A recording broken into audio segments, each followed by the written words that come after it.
team ban. Correct. Well, you are verified at least. She follows me, so that's good. Yeah, Maud, that's because you've probably been nice to her. Oh, she's the former GM of Blood Legion. I have 2 former Blood Legion GMs following me. Oh, yeah. The Rick Jaden guy is real cool, dude.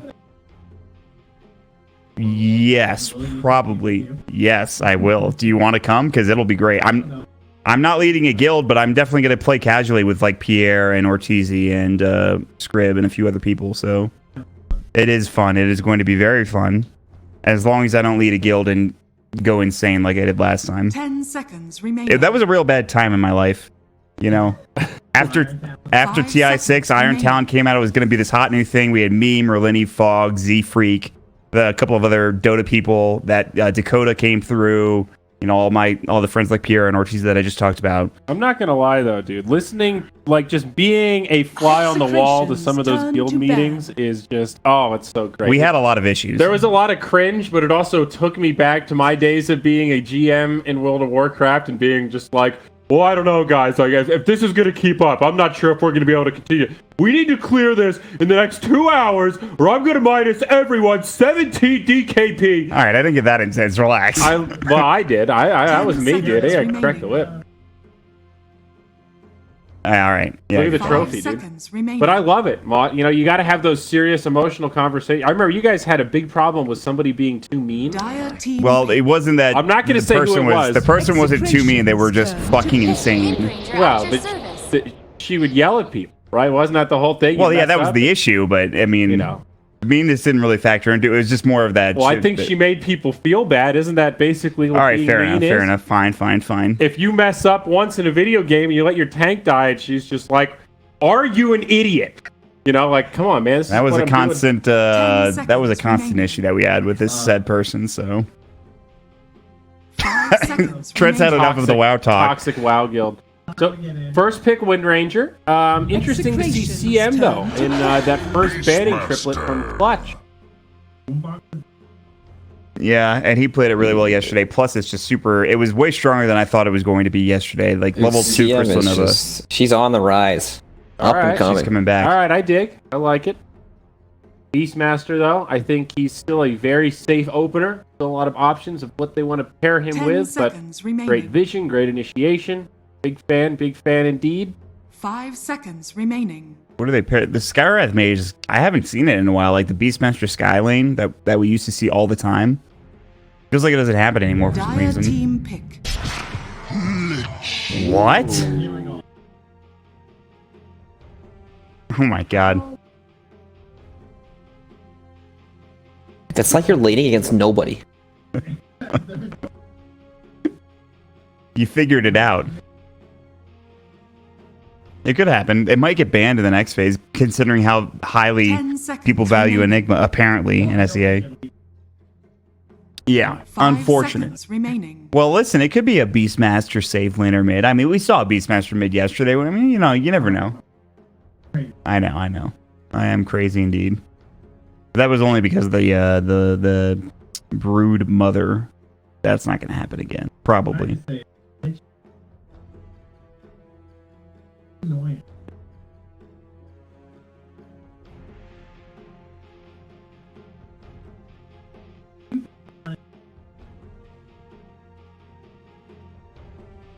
Dire team ban.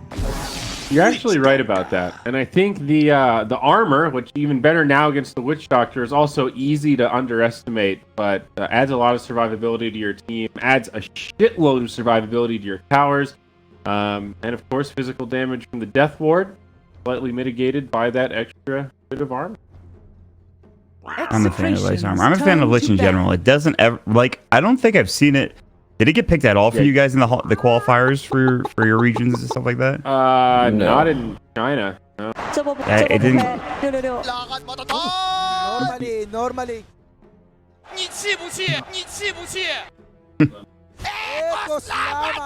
Oh, double armor strategy, huh?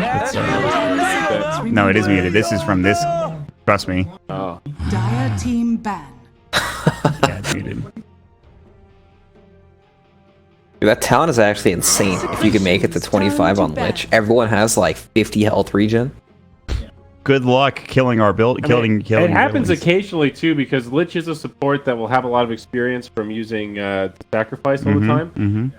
So if the game goes on long enough, and he's also a hero that, like you mentioned, Trent, he will get kills. That's just the nature of him. He's such a great support because he does scale to do some pretty decent 10 damage. seconds remaining. I believe. Arc Warden 5 banned out. seconds remaining.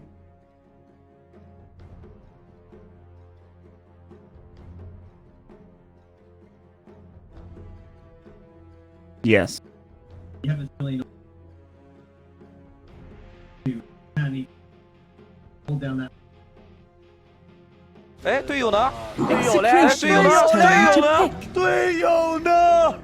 Dire team pick. Yeah. There it is. Hey, look at that. Yar. And banning out those cheesy heroes, Brood.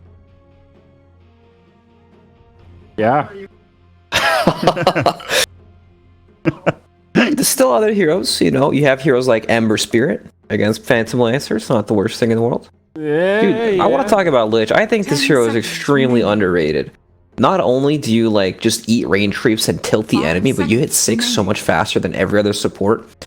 And I bet you if Chainfrost had like a floating disco ball cosmetic or something, people would actually be like, they'd give it more respect. You know, it's not the flashiest of ultimates, but it hits you when you're running at 100 move speed and it does so much Execration's damage. turn to pick. Behold the horn of Magnus. Yep. 哎，队友呢？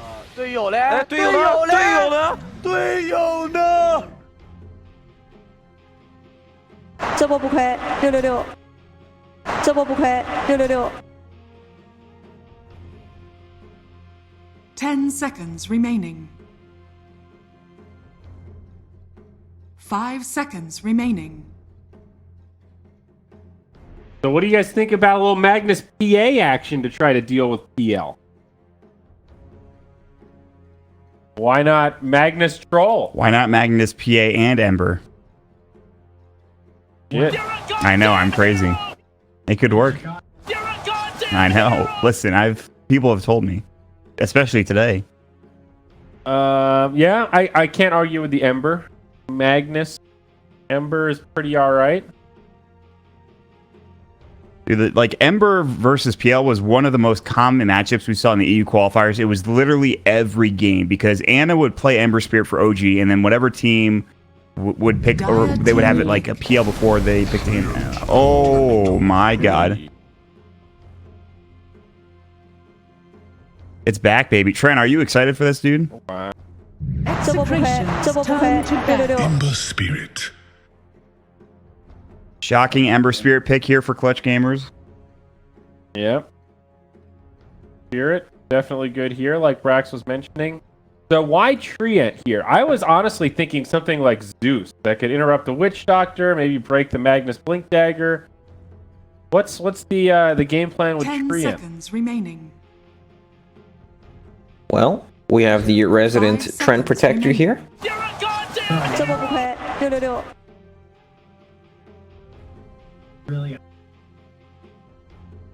him physically. Yeah, no. But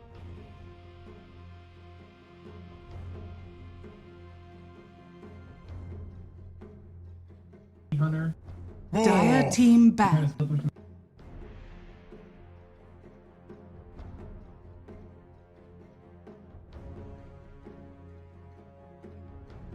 need like an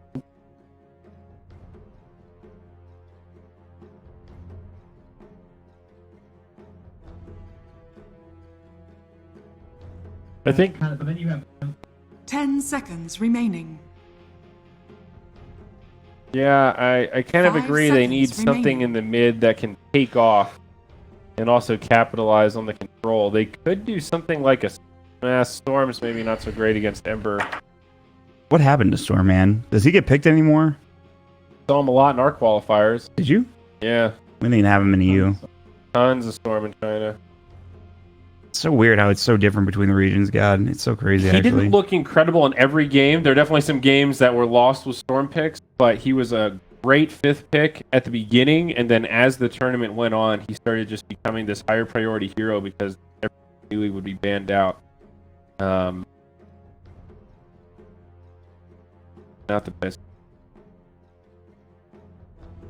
I don't know how you round these drafts together for clutch gamers, especially.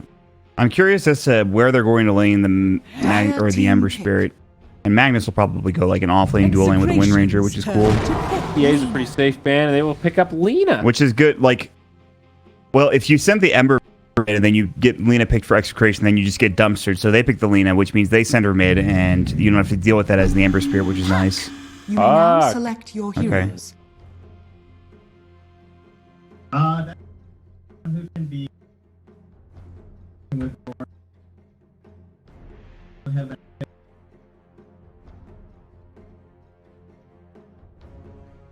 Well, so these last picks are really interesting. Carl is one of the best pucks I've seen in a while. I think, Brax, you would probably agree with this, I think. Dude, he's super good on this hero. So it's a comfort pick, #1. And #2, I think it fits pretty well for this team. I'm excited for this Execration draft. Not to say that, like, Ajit's Lina is just as good as Carl's puck, too. So I'm excited to see how this goes, actually. And Gabby Ember Spirit is another thing to think about, too. Huh. I don't know. I really don't know. This is such an interesting draft from Execration. I certainly think it can work, but the clutch draft is more conventional. Yes. Normally. Prepare for battle.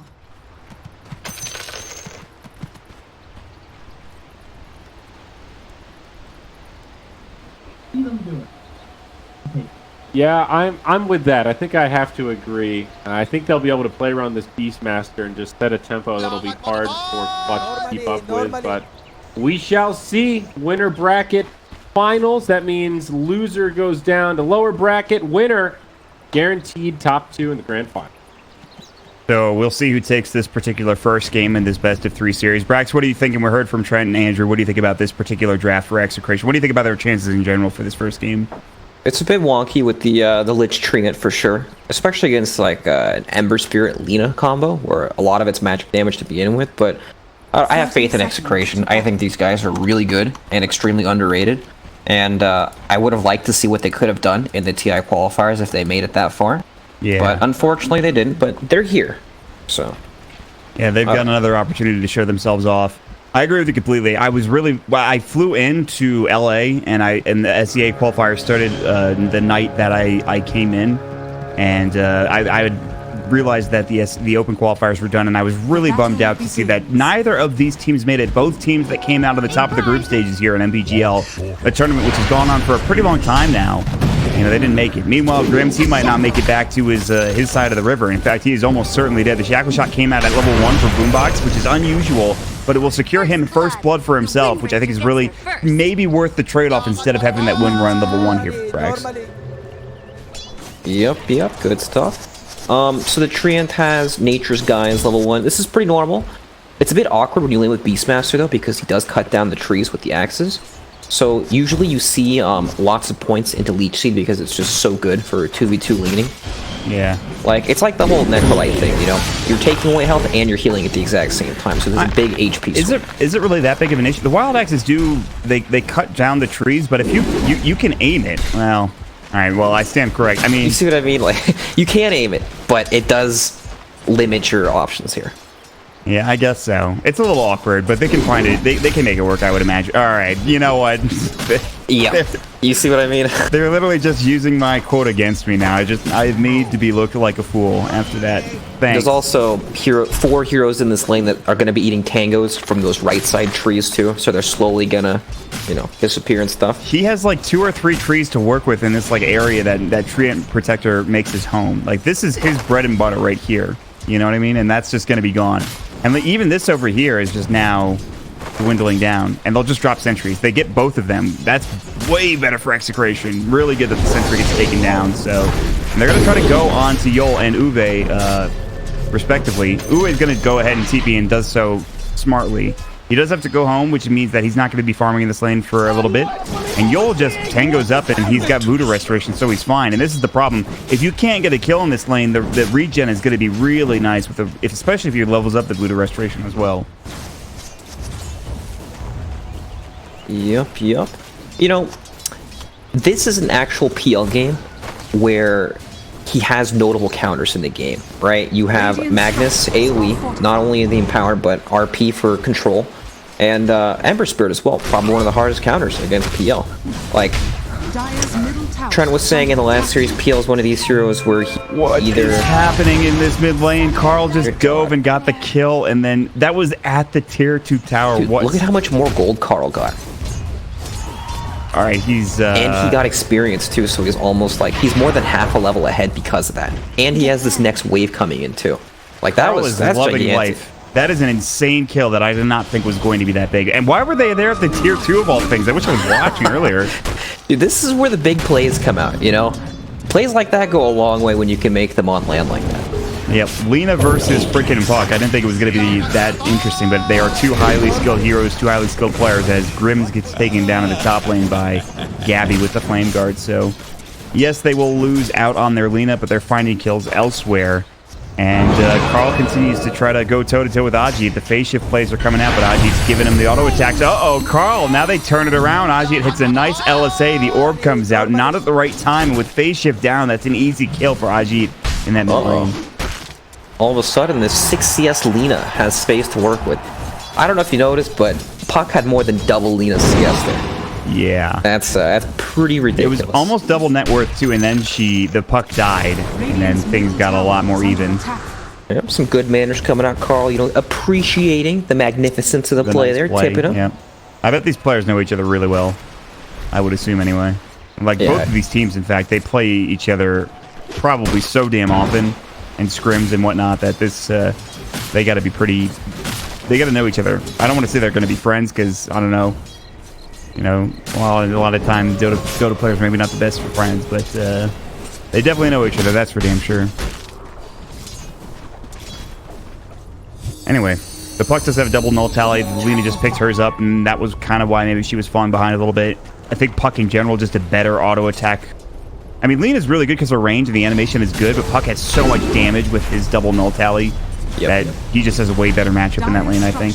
He also has the like the kill threat advantage. Like when he hits 6, that coil is very threatening for Lina, especially when any other hero rotates in.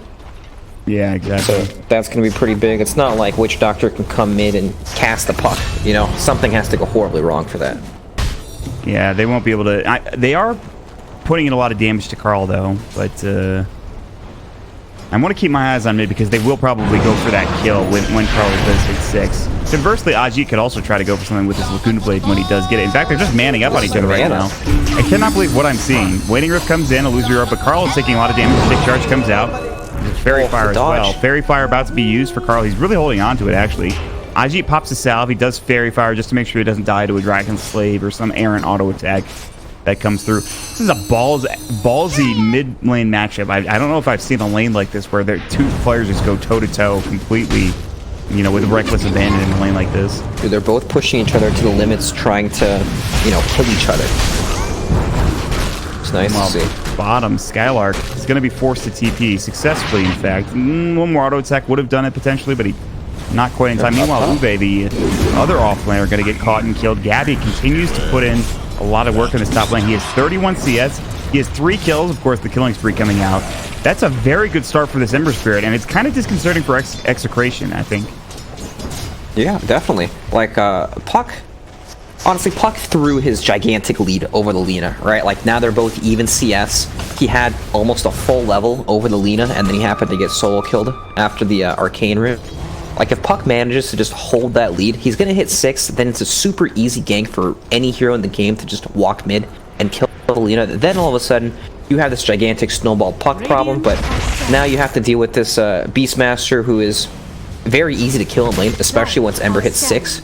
And then you also have this Magnus lane he's basically free farming, and it looks like he's going for the Vanguard build, very, very common nowadays, or at least just the casual ring for now.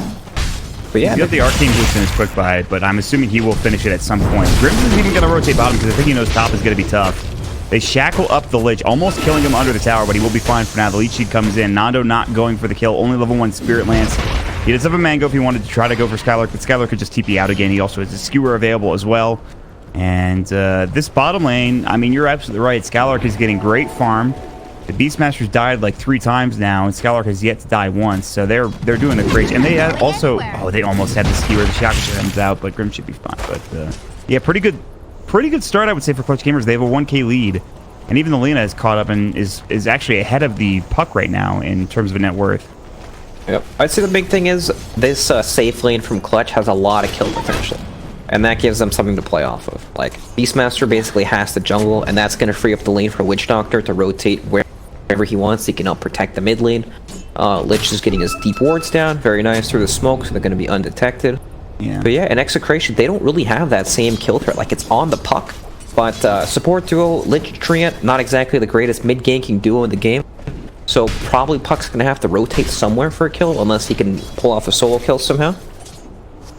So yeah, they're quite limited in their options. Yeah, and it feels like Clutch can do so much more, especially when they get their levels. Like, I guess once you... Does the Ember Spirit just start rotating around, or is it just farm? I mean, I feel like you want to kind of battle on this hero because you can do so much with only like treads and even like a Maelstrom. You can do so much with just experience on the Ember Spirit. So maybe you want to get involved potentially, or does he just stay in farm top? When you're a safe laner and you have this much of a lead over your opponent, you want to sit there and just hold the lead as long as possible because denies means so much. That was a great shackle shot from Boombox. I think he was yeah, he had an Invis, and that is why that happened. He walked mid, and then he just shackled the Puck to the creep here. They hit the LSA, they Lagooned the Puck, and then that's that. And now they're putting pressure on the tier 1 tower mid lane. Very nice. Yep, and look at that. Beastmaster against the Ember Spirit. No way he could lane that. Ember has 3 levels on him. Suddenly, I'm starting to feel very bad about this trap for Execration. I think for good reason too, my friend. Yeah, the support duo in Lich Treant, if you can make it like past the lane phase, you have this very strong team fight defensive duo that can delay the game for an extremely long time. But your rotations on these 2 heroes are not great, right? It's very one-dimensional in what you're trying to do. I mean, the trade-off is that you have the good armor between the 2 of them, like the ice armor, the living armor, but more importantly, you have like Chain Frost with the overgrowth. You have good ultimates if you can get to that point in the game, but that's not anytime soon. Nando might be dead, actually. He does get Malefice. The ice armor comes out. He should be fine. He has 5 stick charges. Skylark's trying to bait something out. He doesn't have RP yet. They're looking to do some damage to Lumic. Nobody has 6 here. They will start hitting up Skylark with the auto attack with the Nature's Guise. He's just going to skewer himself to safety and say, I don't want to go too far into this fight. And I think they're happy with that. They zone out Nando and they will back themselves up for now. So, Nando's having a pretty decent game. I know he's got the highest net worth on his team. It doesn't really compare to the Ember at the moment, who's miles above everyone else, but God, I'm interested to see how much impact he can really have when he gets to like Diffusal Blade and Heart, just because there's so much AoE control from Clutch. Like, it's a whole different game when there's like that much locked. I don't haste the Quill on the ult, but is he alive? Wow, he's just alive? Nah, he's dead. The Dream Coil break. Yeah, does 300 damage when it breaks. Yeah, Yol has not that much HP, 600, so that's like half of his life with the TPs, and it breaks, and the well even, it doesn't matter. Nice kill, but that's just coil for, you know, a Witch Doctor. And Carl's still getting kind of destroyed by Ajit in terms of, like, he's taking a lot of damage. Like, net worth-wise, they're even, but every time Carl comes back to lane, Ajit just throws out a Dragon Slave, and if he hits an LSA, he just kills him, essentially. Yep, he just pushes him off the wave over and over, and then runs around, farms the jungle, gets runes. He has complete control over the mid lane. And yeah, you know, they actually haven't been able to force this Magnus out of lane at all. Like, Clutch have complete control over the off lane at the moment. And this is without him having a Vanguard too. They're going to try to maybe go for an RP here. Skylark's thinking about it. There it is. And the Shackle shot to boot. And power comes out. Nando's not dead yet. 2 auto attacks. The Leech Seed almost saved him, but wasn't able to do so in time. Nice RP usage. That's going to get him up to 900 gold. He is not going to build into the Vanguard. first. He will instead just go straight into the Blink Dagger, but a nice kill nonetheless, and this makes it so that the Ember Spirit continues to get this giant. Look at the Ember Spirit. He has a full Maelstrom in like 11 minutes, and he's just super far ahead of everybody else at this point of the game. He is so strong. Your elements return. Well, at least they roared down the Wind Ranger. I don't think they really care, though, for Clutch Gamers. I don't think they're really that worried about it. Meanwhile, Double Remnant Nando is about to die twice. The Death Ward comes out. Oh, he mismicroed it. And Nando might actually live. That would have been a huge kill, because he TP'd back to that top lane. If he, dies, he respawns, he doesn't get anything. Although he needs to be careful. Nah, maybe not. Maybe 30 minutes kill. Wow, that is such a turnaround from almost dying twice to getting a kill onto a Witch Doctor. And I know it's just a Witch Doctor, but it's still something instead of just losing everything. Yeah, it's about the momentum, right? Bringing it back.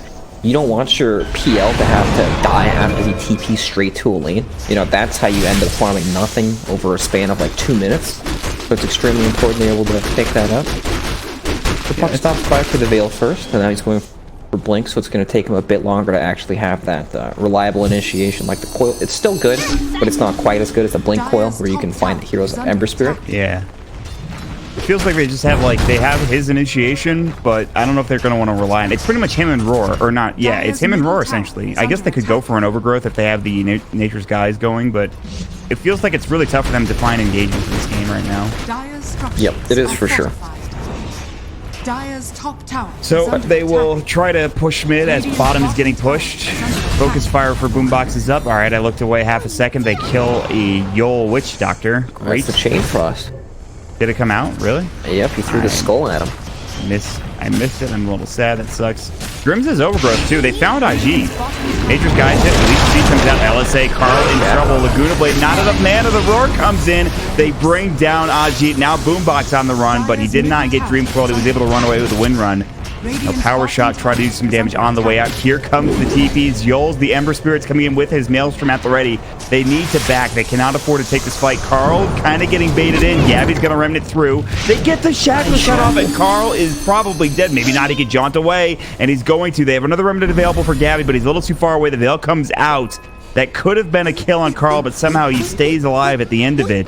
What a kill, though, bringing down Ajit, and they force the rotations as well. Yep, unfortunately Gabby missed the chains after he remnanted in, or else that was a dead puff for sure.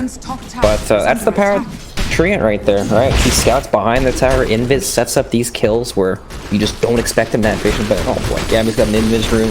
Beastmaster's looking mighty dead here. Yep. Unfortunate. I've missed like 3 kills on Uwe for some reason. I don't know what's going on with me. My apologies, everybody. Yeah. So Gabby continues to get huge. He's going to work on a Lincoln Sphere, which is very good considering really Roar and the Waning Rift are the only ways they can lock him down, pretty much. Maybe that and Overgrowth. They do have ways of locking him down, even without Roar up. So Radiant's top tower is under attack.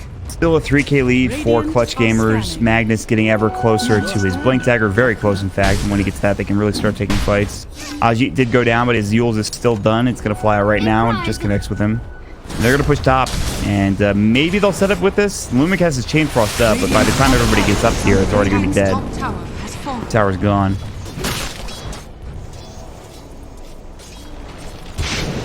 Yeah. Oh, Blink RP. Double Remnant.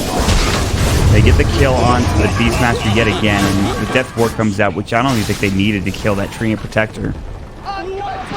Man, the Chain Frost disappeared because Ember Spirit actually dodged the Overgrowth with Sleight of Fist. That could have been much, much better for Execration. That is rough. You hate to see it for the Lich. Yep. You know, that's like his one moment to shine, and he's like, alright guys, I ate a lot of creeps. Time to throw out the Chain Frost and do things, and then that's that. That's why playing that hero can be so bad, especially in the pro scene, is like, you hit your R button, and one of two things happens. You either become a god, or you just get owned by RNG. Or not even RNG, just, you know, good skill on the other side. Mostly RNG, though, based on the bounces. Yep. That's the thing, like, it's a super RNG-heavy hero, which there's not a lot of in Dota, surprisingly, actually. I think, for the most part. Well, I don't want to get into that. Maybe there is. There's a bit for sure. But Clutch Gamers, they smoke up, but it was on a ward, so they've seen all 4, but it doesn't even matter. Oh, pucks out. Took a lot of damage though. Yeah, they want to dive behind the tower though. Gabby still has remnants. He actually bought a blink. Gabby is so farmed, my god, and he just blows up Carl. That's a dominating spree taken by him. Lumix should be dead too. Sleight of Fist, he got the Maelstrom proc. Did you see how much damage that did when the proc came out? Exploded. It's like a 400 damage nuke. He had no chance. Of course, the Lich only has like 800 HP, but still, he's dead anyway. You know, I don't see a lot of Magnuses, like teams that play Magnus that win the early game. Like, usually that lane's kind of like a wash at best. You know, you're never going to really dominate, but if you can farm, that's enough of a win. But these other 2 lanes went so well that, I mean, they're just not fightable. Like, this Ember Spirit is gigantic. It's level 14. He can blink in on anyone. And that's set up for, like, a blink RP, blink skewer, even a power shot. Like, there's so much follow-up just off the chains. This is, like, the perfect timing for Ember Spirit, too. We talked about this a lot at the EU qualifiers for the hub, but really all you need to be successful as an Ember Spirit is levels and a Maelstrom. You add an extra item on top of that, you're just even better than you were previously. He does a lot of damage just with the Maelstrom, as we just saw against the Lich. So this is essentially his perfect timing window. Yes, he would like to have more farm, but he can easily take over the game for Clutch Gamers, and he has taken over the game for them so far in this game. But Yul, he's going to get caught out and killed potentially. Do they still take this fight? They get off the Shack shot into the Beastmaster. They're looking for the RP. They get it onto 3. What an RP. Gabby comes in and destroys everyone. The Chain Frost comes out. It's going to tickle them at best. It's 4 dead for Execration. Nando nowhere to be found. He's in the tree line trying to stay alive. No TP. Scroll for 50. He will doppelganger his way to safety, but the damage has already been done. Clutch Gamers now up 8k after that fight. Oh god, that's Execration smoking into them as well, and everything just goes wrong. Clutch, they're already grouped up, ready for the play, and I don't know what you do at this point of the game. Like, Puck, until you get Yules, just dies to Ember Spirit over and over. Like, the chains just destroy you. It's very hard to play against, especially when Ember has this good of a start. This Ember Spirit is destroying, and he's only going to continue to destroy. If he gets a Lincoln Sphere, I don't know how he ever died. Like, they have to hit a good Waning Rift or a good Overgrowth on him in order to kill him. And I'm sure he'll probably even get more defensive options, like an Aeon Disc at some point, maybe even a BKB if he wants to go down that road. So they have everything going for them for Clutch Gamers now. They'll probably try to take some extra towers, some extra objectives, but we're going to see a second smoke in a row for Execration in a row. They just did this, and they fought with it, and they died. They'll try again. Boombox is going to be the target, and he'll probably be the kill as well. He has the win run going, but he will get dropped by the Wild Axes as well as the loser of. They're going to have the Death Ward on the other side. They take down the PL. Carl's going to pop the Dream Coil. Ajit standing. Skylark, no usage of that RP. It's not up. Overgrowth comes in. Good Yule Scepter. Carl's still diving. Axe is coming in. Ajit's dead. And they're just taking a really big fight for Execration, so they get some of the gold back. And they might even get this tier 2 tower along with it. Alright, Execration, you know, even though they lose that team fight, they didn't use any big cooldowns, and they just go right back at it. They still have the roar up, and the, you know, other spells came back up, like the coil. Everything's good to go. Run away. He has Shadow Blade. And then they baited it. Carl jumped back in. And they just got like 4 kills out of that. Here comes Ember. Yeah, Lumix dead, but who cares? Whatever. Boombox will also find the Treant Protector, but it doesn't really matter. It's just the support's falling. They got a lot out of that. They were able to back up. The thing is that Nando died at the beginning of that fight, so that fight could have gone even better. Had he stayed alive, he would have gotten all of that experience, all that gold, and that would have been way better for them. The last time Nando played PL, he was always on the sidelines, just split pushing and farming while the engagements happen. This time he happens to get caught out before it even starts, so it's a lot of wasted time. Also, he's not getting gold for the kills that they are managing to get, so he's not really able to accelerate, and Ember Spirit is basically, he's already out of control. He's got the Radiance queued up after the Lincoln Sphere. That's when things are ridiculous. Oh boy, he just used Doppelganger. Oh, whiffs the stun though. He's alive. Ajit misses the stun, and he's good to go. Still, though, you're right about the Ember Spirit. The Radiance is an interesting choice that I don't think I've seen that much recently, but Yol's dead. They got a nice roar on him with the Shadow Blade. Although Ajit's coming back down. Nando and Grims are nearby. This Grims is where gonna Korean find him. shines. Yep. Yule Scepter available. Aji's kind of alone right now. He's way alone, actually. There's nobody anywhere near him. There's no reason for him to be up here. And he just gets killed. They were smoking. They backed up the smoke, and they could have been down there. Gabby jumps in. He's looking for Ube. Ube does have a Shadow Blade. Power Shot comes in. They pop the Carl double damage. Skylark does have RP. Won't be able to find a target. If he uses it on Nando, I think that's fine. And he might do so. He can't quite get to him. Oh, they chase after an illusion now. They do find the right one finally, and they will secure that kill. Double kill for Gabby. Beyond godlike, he's about to get a triple kill. Lumic is probably not long for this world. Sleight of Fist comes out. That'll secure the kill. They even hit the dust onto Grims, and now he's stuck in a tree line. Shackle shot into a tree, and Gabby's going to try to make his way into this very tight, confined space, and he'll find himself an ultra kill almost certainly, and he does. And the only person not at that fight for Execration was Carl, so one good fight, one bad fight, and then all of a sudden Clutch Gamers back in. Well, they were in control. They're even further ahead in control now for them in this game. I've never seen an Ember Spirit this far ahead in net worth compared to everyone else in the game. Like, this is a hero with so much catch that when you are this far, there's just no escaping, you know? You have so much mobility in these team fights where you can just hop around and kill everyone. He's also so fun with the Lincoln Spirit that he's not just going to get bursted and call. You know, he might die this. I swear to God, they've used so many Dream Coils and Roars for supports in this game. Like, Boombox and Yule have been the targets for all of these ganks. They have yet to kill the Ember Spirit, and they just continue to own. And Boombox now with a Blink Dagger, he's got the Dust Shackle shot to a tree. Ube is certainly dead here. Aji, he's been having a great game. He gets a double kill. He's still 5,000 behind his teammate, but my God, are they crushing it. It's a 10K lead. I feel like we're going to see another stomp, and really it already has been a stomp for the most part. Yole has 8 deaths, and Execration only have 14 kills. You know, this is your 5 position Witch Doctor. Nobody cares if he dies. Well, except maybe him, but you know what I mean. Yeah, that's actually insane.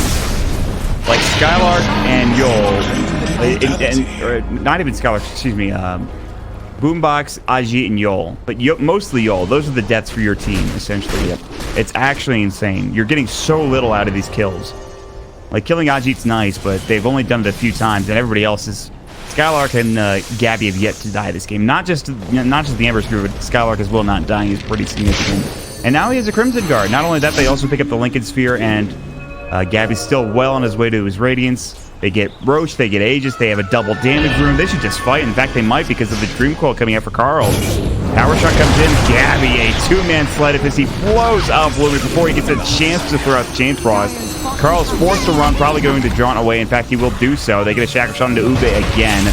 Looking for an RP potentially for Skylark. Not going to use it yet. Pass onto Ube. He's almost certainly going to fall to this double damage. Gabby, Ember Spirit gets another double kill. They will push him to tier 2 tower. They're still chasing after Grims. LSA doesn't hit. That was really weird. It looks like they're going to. Shackle Shot comes out. Tree Unprotectable Fall. Ajit finds himself another kill. And they're going to push him to this tier 2 tower. I think they could probably push high ground now. I'm assuming you think the same thing. They're untouchable. Like, they still have RP, and they even have a Crimson Birth too in 2 seconds. This game's over. I'm just going to say that. I have no idea how you win this game. You're not wrong at all. This PL is just not going to ever be big enough to deal with Gabby in this game. PL in this game is so counted that even if he does have farm, like, oh, there's the RP. Just for puck, but it's worth it. It's way worth it. Good Yules. He might actually get him alive. No, never mind. Sleight of Fist comes out and he dies. So, I mean, I think you might want to call GG. I guess you could still kind of hold on for now, but you're absolutely right. Even if this PL does get farm, it's not going to matter. The only way that this game is lost is if they throw, and I think that's why they're playing safe, and they're just going to back up. I mean, he's almost got his ratings. He literally just picked up this Lincoln Sphere. He's almost going to have his ratings now, too, Rex. Yep, and Radiance is already an item that destroys PL in general. The miss chance is very annoying for all the illusions. You burn through the illusions very quickly. It helps you find the real PL extremely quick. And then you have a Sleight of Fist with Empower. Like, the real PL is not even going to be able to stay alive at all. This is terrible. It's awful. It is actually awful. Man, I don't know if this is mostly... I think this is mostly a drafting. I do think that there have been some okay plays for Execration, but they have not looked like the Execration that has been dominating this tournament so far. Gabby actually might be in trouble. He does have an Aegis, so he's fine one way or the other. He's going to Remnant and kill an illusion with it. Nando does get to the shrine, but he's about to get LSA. Good doppelganger, though, keeping him alive. And they're going to chase. Boombox does get off a nice blink shackle shot, though, and that's going to be Nando dead. The overgrowth comes out a little too late. They're going to try to find this Aegis, and they will almost get it to finally do with the Frost Slash from Lumik. Meanwhile, the Death Ward comes out, and Lumik's dead. Boombox is going to get roared up. He might fall, but I don't think they really care. The Witch Doctor already cleaning up on the back lines of these fights. Uwe is still in trouble. Blue Zero coming out. Ember wants to be a little careful. He's going to try to chase after the puck. He blinks forward. Remnant again, still looking for Carl. Misses the Searing Chains. Carl should be able to get away with another orb here. And Grimm does as well because of his invis, but they will push high ground again. No buyback for Nando. They still have really low death timers because they are getting destroyed. No surprise there. That is true. That's a plus, right? That's one of those things where, you know, your support dies, he's got no gold, he's super low level, so respawns anyways. That's the entire team of Execration, but unfortunately RP is available, just came off cooldown, and Ember Spirit is still untouchable. Like, he just went in and tanked with his Aegis. I mean, he threw his body at that fight. Oh, the hit and LSA on the puck. Do they have Laguna? They don't have enough mana for it. If they did, he might have been dead. He is going in, and he just finds a free kill onto Lumik. Oh my god. I know we have like a 30k lead for Keen Gaming, but this game feels more over than that game did, to be honest. It does, and I think it's because of the just how much mobility Ember has. So like when the fight starts bad, it continues to stay bad because he just runs you down and you get even more kills. It's like the Disruptor factor, you know? Yeah. When Disruptor's winning these fights, he turns one kill into two. Ember Spirit kind of does the same thing where he just has so much mobility and catch that he just keeps on going. A tool to teach. You're absolutely right. That's exactly what it feels like. He's just all over the place, essentially. Nando just can't go anywhere safely. He does have a gem on him. That's Boomboxes. He is going to use the second shrine. The Laguna comes out. He's going to try to doppelganger. Can't get out. They don't know that he has the gem. Invisible. The gem is going to be dropped down, so I don't think they're going to find it. I think it's going to be picked up by the courier. So that's at least some good news for... Yep, courier's coming out for it right now. They have no idea it's right there in the trees. It blends it. It's invisible. Yeah, that was the perfect place for him to drop it to. Carl's looking for the Boombox with Wind Ranger, Dream Coils. Boombox actually power shot it, but he didn't have the range for the shackle shot. If he had broken the link, he might have died. Doesn't matter. They're going to take the Rax mid anyway. They won't be able to get Megas because of the tier 2 tower on the top lane, which I suppose is something for Execration.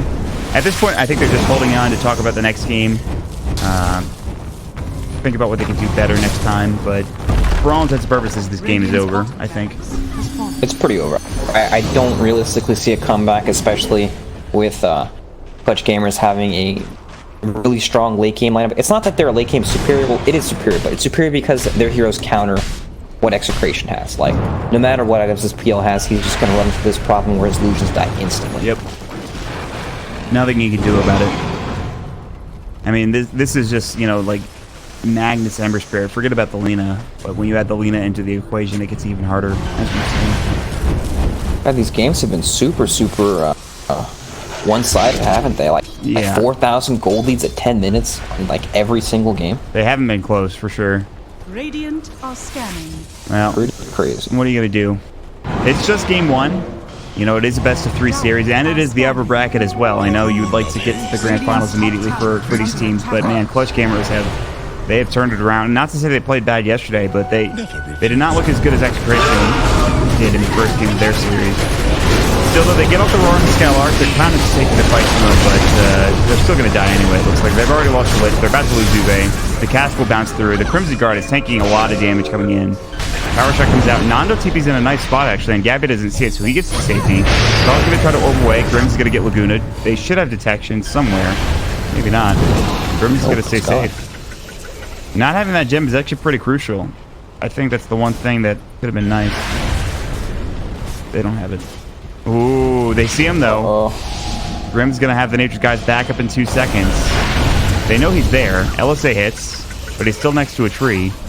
They're just gonna take the tier 2. There's no reason not to now. Radiant's top tower is under attack.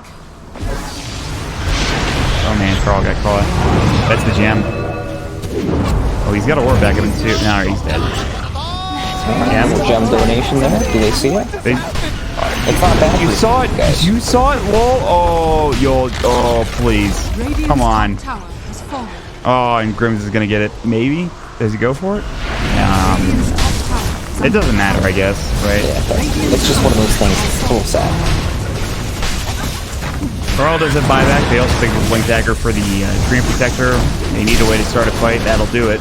That's one way to be able to actually start a fight. They have Ice Armor, so this push is taking a long time for sure, but it will eventually be a tier 3 tower. Maybe not. Skylark is going to get Chain Frost. He skewers himself away. He's actually dead, looks like. Overgrowth comes out, although Gabby's going to try to find the back line. He's going to kill Lumic.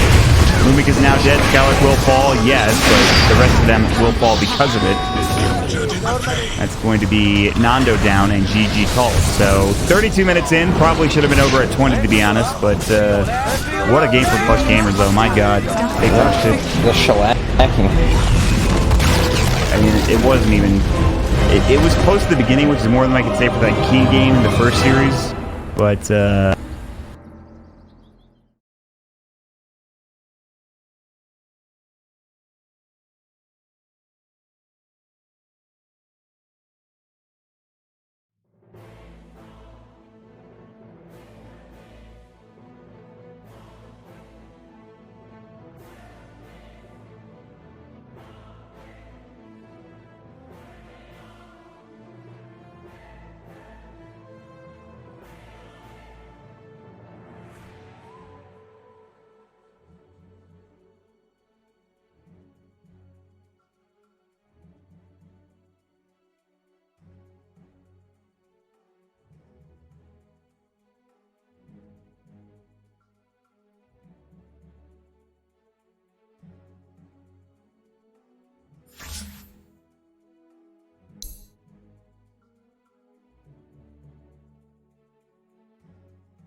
Dire team ban.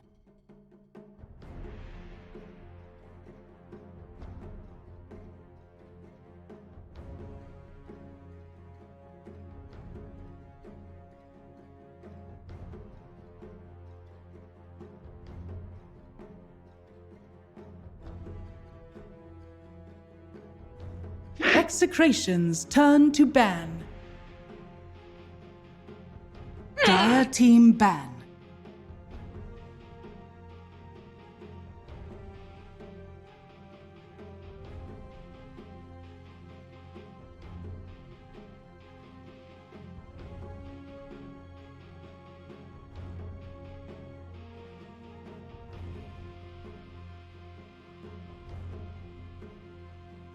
Ten seconds remaining. Execration's turn to ban.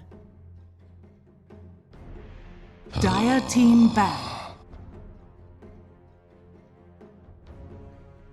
Execration's turn to ban.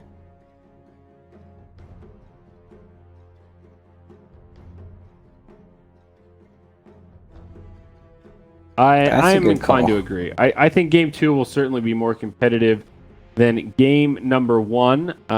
We know Execration like to run some of that wombo combo. They won't get the Naga Siren, and again, the Crystal Maiden banned out. But this time, old Magnus, he's going to join the openers to be banned out, and Clutch Gamers will go back to the Wind Ranger again. Yeah, I don't know how to feel about this Magnus ban. Let me ask you a question, Braxton Trent, about yesterday. Am I the only one that thinks that second game Execration actually kind of looked bad? Like they played really weird, or do you guys think that too? I don't remember the game. Okay, great. If you could refresh me, I'll probably remember. They picked the Enigma, and then like he went Midas, and then he died like 6 or 7 times before he did anything useful in that game. Like that was the one thing. Dire team ban. Phantom Lancer. Like they had this PL and he never came to a fight, which is fine. And then just like I don't know, the other team, Evo, King played so well around their. They played so well around the Brewmaster Ultimate. They did a pretty good job. And meanwhile, like Execration, they just they would fight with like not all their abilities up at the same time. It was random. They threw their bodies so PL could farm, and it looked really weird. exactly.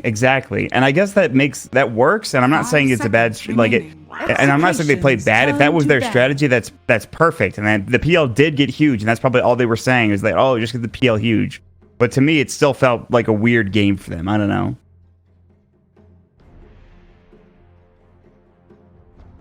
Okay, look.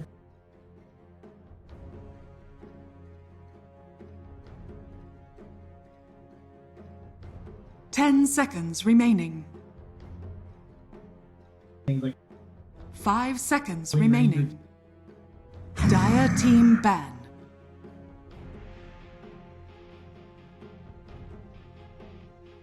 now we're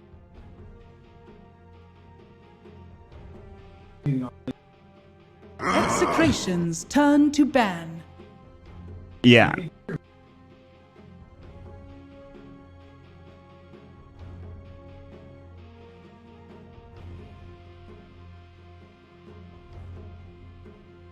Yeah, they got destroyed. Rest in peace, Legion Commander. But look at this, more Tinker Void action, both banned out after the PL 10 pick. seconds remaining. Very smart. 5 seconds Will remaining. we see an Ember Spirit against the PL? Execration's turn to pick. I would hope so. If you're Execration, I would definitely Dire pick it. team pick. If like even here, I would pick it theoretically. Mirana's not bad either. It's just like you saw how good it was last game. Why don't you just pick it up yourself in this situation for Execration? I'm surprised they didn't ban it for Clutch Gamers if they're gonna. And they could pick. This is what OG did. They did PL Ember Spirit together a lot of the time, and it actually worked out really well, surprisingly. So maybe they'll do that for Clutch 10 Gamers, seconds or maybe it just remaining. doesn't get picked. I don't know. There's a small problem with picking Ember for Execration, 5 is that seconds Clutch remaining. can easily counterpick the hero. And I don't know if this happened in your guys' region, but Huskar against Ember was the Yes, matchup to that watch did out happen. for. Yeah, that did And happen. I'm pretty sure once teams see that bleeds out into every region.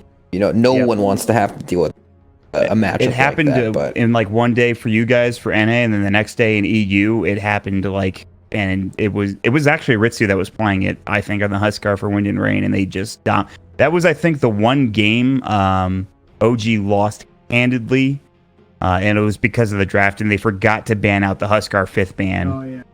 And they got wrecked in that game, but it didn't matter. They won the series anyways, so, and the qualifiers. Yep, they destroyed. Turn to pick. Oracle. So now it sets up a Huskar even better for Clutch gamers if Execration were to pick up the Ember Spirit, theoretically. I mean, so that would be good. Just good against the Roar and the Arrow too. Like, without the Roar, there's not really that reliable 10 stun seconds on Execration to start these fights. So, pretty good. 5 seconds You boy. remaining. Rip. Legion Commander Mmm. didn't work out. Maybe. In terms of a quick nuke to bring Yeah. Yep, for sure. Maybe this is a Wraith King setup bait, guys. That's the next level bait after the Legion Commander. I That's don't the know next who hero in line. I don't know who I dislike more right now, Legion or Wraith King. I think Legion. Yeah, I think Legion. for sure. leave him alone. I don't know, that last game that we saw, I mean, he literally just walked in and died. He can like do stuff in tri lanes. He has windows where he comes online. Like late game, if you make it to level 25, he can be pretty Dire scary. team. Skeletons can actually do stuff to push. Maybe it's because I like... Oh, wow, that's a hero. What year is it? I don't even think they play... I don't know if I've seen Execration play this hero. It's very strange that they He picked is it. so hard to execute right now. He feels so weak compared to what Earth Spirit used to be. He doesn't like... you can't go... I mean, you could try going mid, but that doesn't really happen anymore. 10 seconds It's remaining. tough, you know. He feels like a roaming 4 that's very reliant By the way, on that's ganks. what I mean. Not like him going mid as a hero. Like, Yeah, you know but what I making mean. those rotations. Yeah, that's what I Yes. mean. Like, you can't really kill stuff. So, if you're relying on those kills, but you can't kill things. Where does that leave you? The answer is unpicked. That's where it usually I agree. leaves you. Now, Underlord. Aligned him twice. OG picked him. Yeah. Yeah. So only a European. Jerax Earth Spirit was, I think, the reasoning for it. When you have that player, I'm pretty sure you pick it at least once. 10 seconds. But if he's not remaining. playing it that much, then you know that the hero's not in a good spot right now. That's how you know the hero's 5 bad, right? seconds Exactly. remaining. You know, the problem... Sorry, I was just going to say, he's not much of a laner. That's all. You know, I've-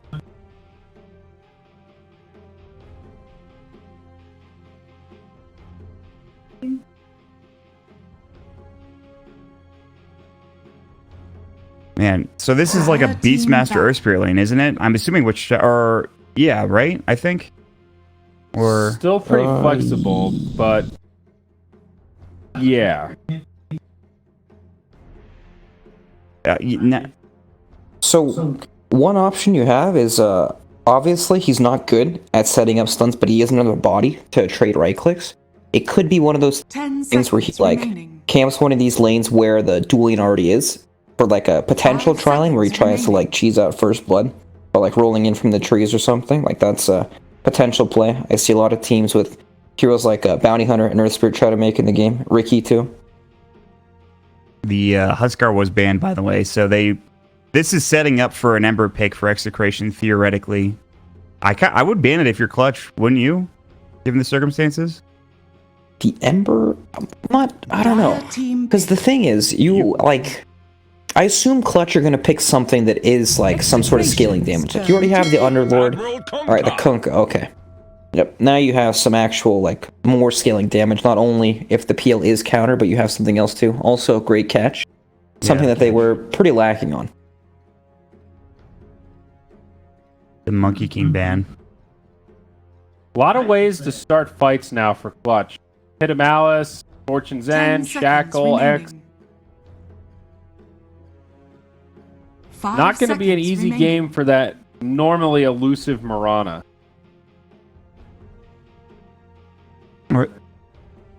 I'm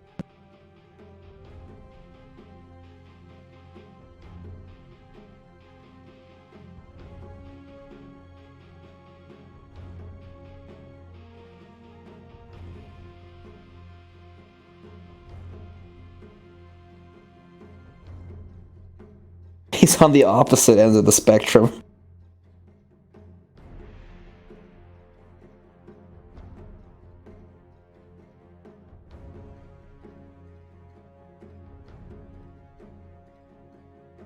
Yeah.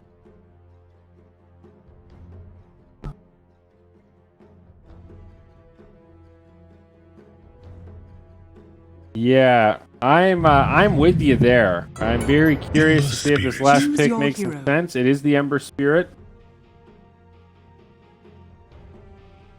I'm going for clutch. I think this is going to be a 2-0 actually. I think initiating fights is going to be key. I think they will be able to shut down the Mirana. And as we've talked about, I mean maybe Grims knows something I don't, but this is going to be one tough Earth Spirit game. None of these heroes are easy for him. Yeah. Actually, none. Not even the supports. You know, like Oracle, not an easy hero for a Earth Spirit to pick. Yeah, I don't know what this Earth Spirit does. Actually, I agree with you completely. The one thing he does is when you roll in, you can silence Oracle. But outside of that, it looks really rough. Like I can't imagine him accomplishing anything in the early game. The catch and just straight up 5-man gameplay from Clutch's line.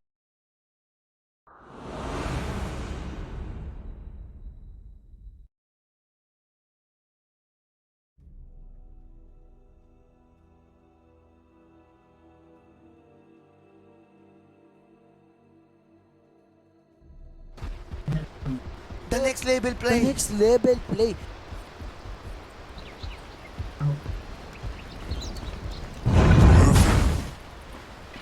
That's play to win, baby. 这波不亏，666 Yeah, I'm with you.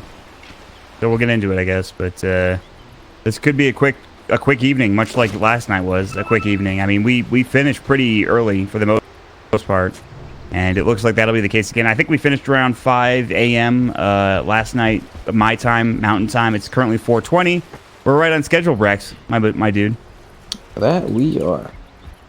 Unless, you of feeling? course, Execration can turn this around. Maybe it'll show us some amazing things with the Earth Spirit, or maybe it won't matter, and maybe someone will pull out another fantastic Ember Spirit performance. Yeah, that's the one thing. I always, after I saw OG play Ember Spirit, they picked it in numerous situations where it shouldn't be a good hero, and they would still win with it. And I know OG was just dominant in those EU qualifiers.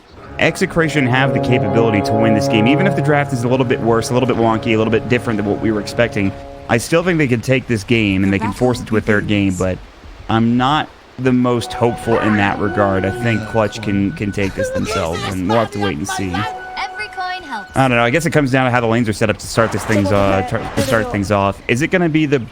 So it is going to be the Witch Doctor and Beastmaster, which is way better than Beastmaster and the Earth Spirit, which means that the Earth Spirit is going to be bottom with the Mirana. So it's range melee. How do you think? What do you feel about the lane setups right now? This is much better. Now you're actually giving your Beastmaster a game. This hero needs to have a good lane phase. Like, he just does not play the same when he has a poor lane phase. And now that he only has 1 armor at level 1, when you have these poor lane matchups, you can get totally abused.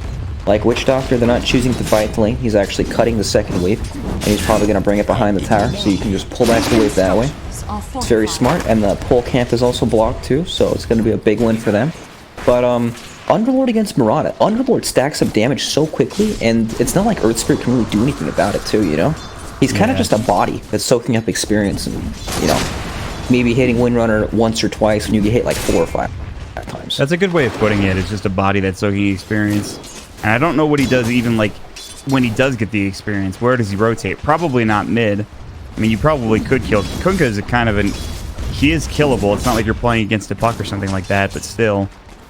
I don't know. It's going to be interesting. And I think it comes down to the mid lane, honestly. Ajit versus Carl. Carl made a nice play earlier where he glyphed the wave once when Ajit was going for a last hit with his Tidebringer. So Ajit missed out on a few CS, which means he's a little behind right now. I mean, it's even, actually, right, at this point. But these two players, they're very skilled, and I'm excited to see this mid matchup because it was really, really good last time. Yep. You know, not the flashiest heroes with the most kill potential on each other. Both heroes are just melee farmers in the early levels, but they can definitely make some plays after a couple of. Yeah, I would say so. But yeah, you know, Earth Spirit and Ember Spirit actually have kill potential on this Kunkka. Not many heroes do. Right. What was I gonna say?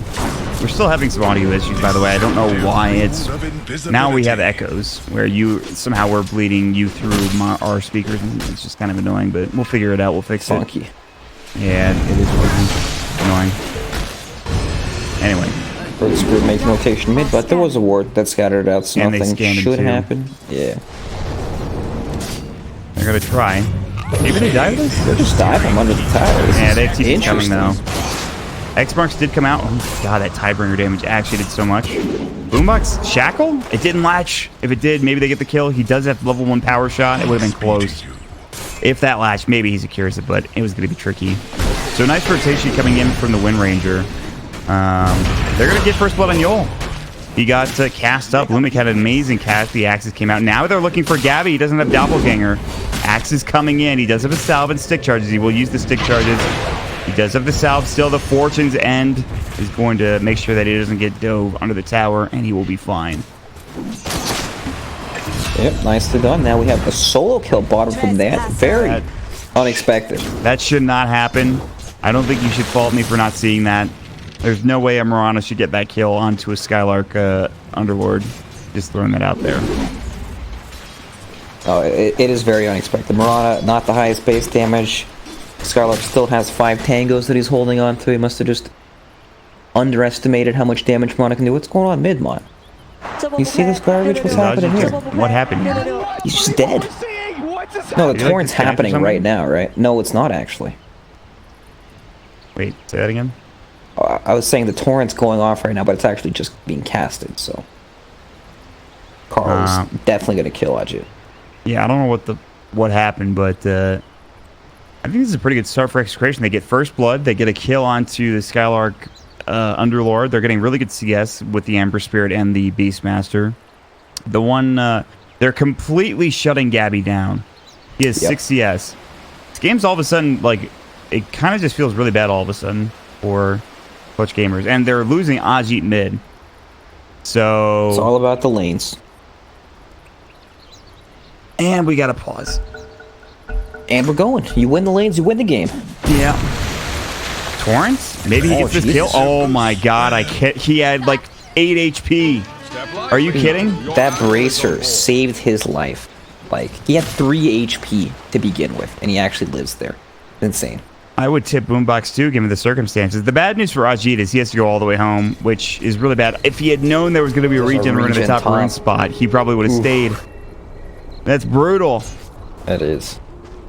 He actually does lose out on quite a bit while he is leaving. The good news is Boombox is able to farm just fine. Carl went to get the rune. It's a regen. He didn't want it. He just came back from the base, so that sucks for him.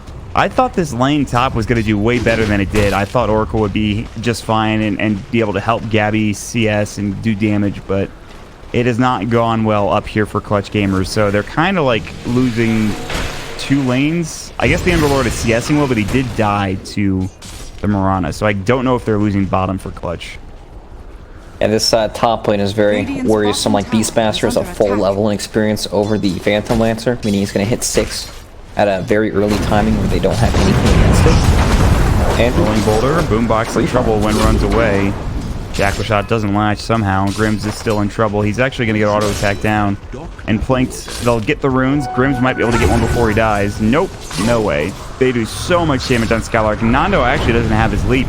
The Firestorm comes in, but he doesn't have Pit of Malice, so he can't keep him in place. If they had got another 2 ticks on Firestorm on Nando, that might have been a kill. Unfortunately, not the case. So they're doing pretty well down bottom now with Skylark, but the other 2 lanes could be better for Clutch Gamers. In fact, they're going to get a kill on this PL top lane. So continues to be a rough start for Clutch Gamers in that top area. Yep, PL with a heavily contested lane in the Beastmaster +1. Like, this does not happen if it's an Earth Spirit. You know, they need the strong laner in the Witch Doctor to actually enable Beastmaster to dominate the lane. But yeah, this is very good. And it's this not is like exactly they have. How you want to play Beastmaster. It's not like they have the team fight to get back into the game for Gabby you know, maybe you have Ghost Ship and you can fight that way, but like it's not like you have a Chronos Fury to rely on or a Beastmaster Roar to get a couple of kills and to get back into the game. I don't know, it just feels like, I don't know how Gabby gets back into this. I know like he has 25 CS, but he's only a little ahead of that of the Wind Ranger, so this is a pretty tricky situation for Clutch Gamers right now. Yep, Gabby just got back to lane, he's already happy. They might find Grimm's Ghost Ship with the Torrent combination should hit, and it does. And now Carl needs to be careful. They X-marked Ajit, so he's going to try to TP home and will be successful. And now Carl needs to back, potentially. And they found Gabby again. He looks to be dead once more. I don't, like, I think you just keep Wind Ranger up here, and you just try to keep him alive and just try to keep him safe or something. I know you're getting kills mid for Ajit, and you're getting Ajit farm, but, like, I don't know, this is really bad that the TA, or this PL has no farm. It's super rough, and it's just gonna get worse and worse if he keeps trying to sit in this lane too, because now Beastmaster has Roar. You know, that's when you just die from full HP. You get roared and maledicted, and you're just dead. Yep. It's time to hit up the jungle, mod. It's the sad life. That's really bad though for them. Then maybe you like Wind Ranger could almost transition into a core role faster than the PL could. Like I know he's well. That's me being hyperbolic, but that's also assuming she can actually lane in front of the level 6 Beastmaster, which she probably is just not gonna happen. Yeah. So rough. I don't know if you just sacrifice the top lane. I mean, I feel like you have to. Because what else can you do up here other than send like 3 or 4 heroes to try to keep them alive, which you don't want to do. Yep, the best thing that can happen with this top lane now is that PL takes CS under the tower, then he hits the jungle, and then Oracle just tries to keep the tower alive by pulling waves off the tower. Trying to play it that way to just survive and keep this tower up as long as possible while they get their own resources without feeding 10 kills in the process. Because if they keep coming back, they're going to die every time they get roared. Yep. So how do you keep yourself from tilting as a carry in this situation? Because I've been in this situation that many times, as many people that play carry have been in pub games and pro games, and not me specifically, but how do you keep yourself from just feeling like, why is my team not helping me? Why do I keep dying? What do I do in this situation? How can I carry this game? How do you stop that from happening? Dude, that's where you whip out the chat wheel. Don't give up. Start spamming that. I guess that helps. That helps. But realistically, for a carry in this position, the best thing you can do is look for the rotation into the offlane, pretty much. Look when you can rotate to actually get control over that part of the map. It's way too early for PL because he's just so weak at this stage of the game. But yeah, that's your ideal gameplay. Just try not to die, farm jungle. It's gonna be like, you're gonna be scrapping together farm. It's not gonna be, you know, 400 GPM or anything. It's gonna be pretty bad. But it's better than dying over and over. He's surprisingly not that far behind the Beastmaster. It's like 400 net worth. And PL can farm quickly. He's a hero that does have that capability. In the meantime, Ajit and Carl continue to go toe-to-toe. Tidebringer continues to be spammed. Carl does have a Remnant. Fortune 10 comes out. Power shot won't hit. Oh my god, the Purifying Flame Snipe. It's actually such long range. Oh, Ajit can't get the regen rune though. But now Grimm's might be dead. Torrent, nice dodge. Still could be in trouble. They don't have X marks. It's down for 10 seconds. They're making some nice plays mid for Clutch Gamers, but actually Grimm's gets the Moonlight Shadow. Can he secure this kill onto Ajit? He does have the Boulder Smash. No roll. He actually does just get the Rolling Boulder. I don't think he's going to go for it, though, as they shrine up now. Yep, no damage. And Gabby might be dead again. They've got Roar in 2 seconds. With no mana. I lied. Or they're not going to go for it. Yeah, he didn't have mana. He should be dead. Lumik is instead going to die. Gabby's loving life. He got the turnaround. Now Ube is keeping home. He finally gets room. He did it. All right, Gabby's in business. He was like barely level 5 to this Beastmaster. Now he's hit 6. He has space to farm. He knows the Roar's back up now, so he does have to be careful of that eventually. Dude, yeah. Doesn't this game feel like it should be way more in favor of Execration in terms of the numbers? I mean, look at the net worth. They should be leading by so much. Instead, it's even. In fact, barely in favor of Clutch Gamers right now. Considering how good their lane phase was, they should be much farther ahead. Like, so Beastmaster ran mid and rolled a Windrunner in the river. If you don't do that, this PL can't lane in front of you at all. And it's way worth just like not going for that level 4 Wind Ranger support kill, you know? Yeah. It's much better to just use your Roar in that area. But, you know, this is a game with Earth Spirit, right? He takes some time to come online, so we haven't really seen him enter the game yet. Once he gets some levels, maybe he'll be very impactful. Yeah. Magnetize is a spell that people often underrate, I think.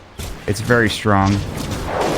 So maybe that it'll be big. And not to mention, we haven't really talked about this, but this Mirana is free farming, and Mirana is a gigantic hero nowadays. She's a very good core. Yol is dead. Oh boy. I mean, he is taking the eyes of 4 different players for Clutch Gamers. We found the party. Meantime, Carl might be the one in trouble. Gonna try to remnant it away. Nicely done.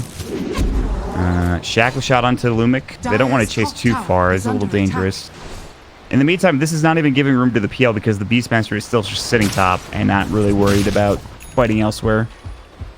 And now the numbers start making sense for Execration. Okay, yep. And as soon as one hero comes top, I like how they're playing around mid because Ember Spirit has so much catch, but Kunkka, this hero's got 1500 HP with a wand, and he'll probably be able to get the ghost ship off at some point to just tank up even more. Yeah. Like, if any one hero comes to Beastmaster's lane, these 2 heroes can't lane in front of him. Like, whoever he roars is just gonna die. Even if it's the Oracle, then PL's gonna leave because he can't farm in front of the Beastmaster anyways. Yeah. So it doesn't actually matter if you kill the support. Leap, double leap. They did get the shackle, but I don't think they're going to chase this. They actually see Lumic behind. Silence comes out, so you will be able to still ghost ship, and he's going to use it onto Lumic. There's the pit of malice. Yeah, he's mega dead.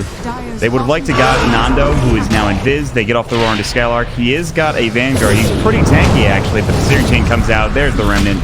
They're both, they both should die. Yep, Axis Snipe. That was a 5-man rotation, though.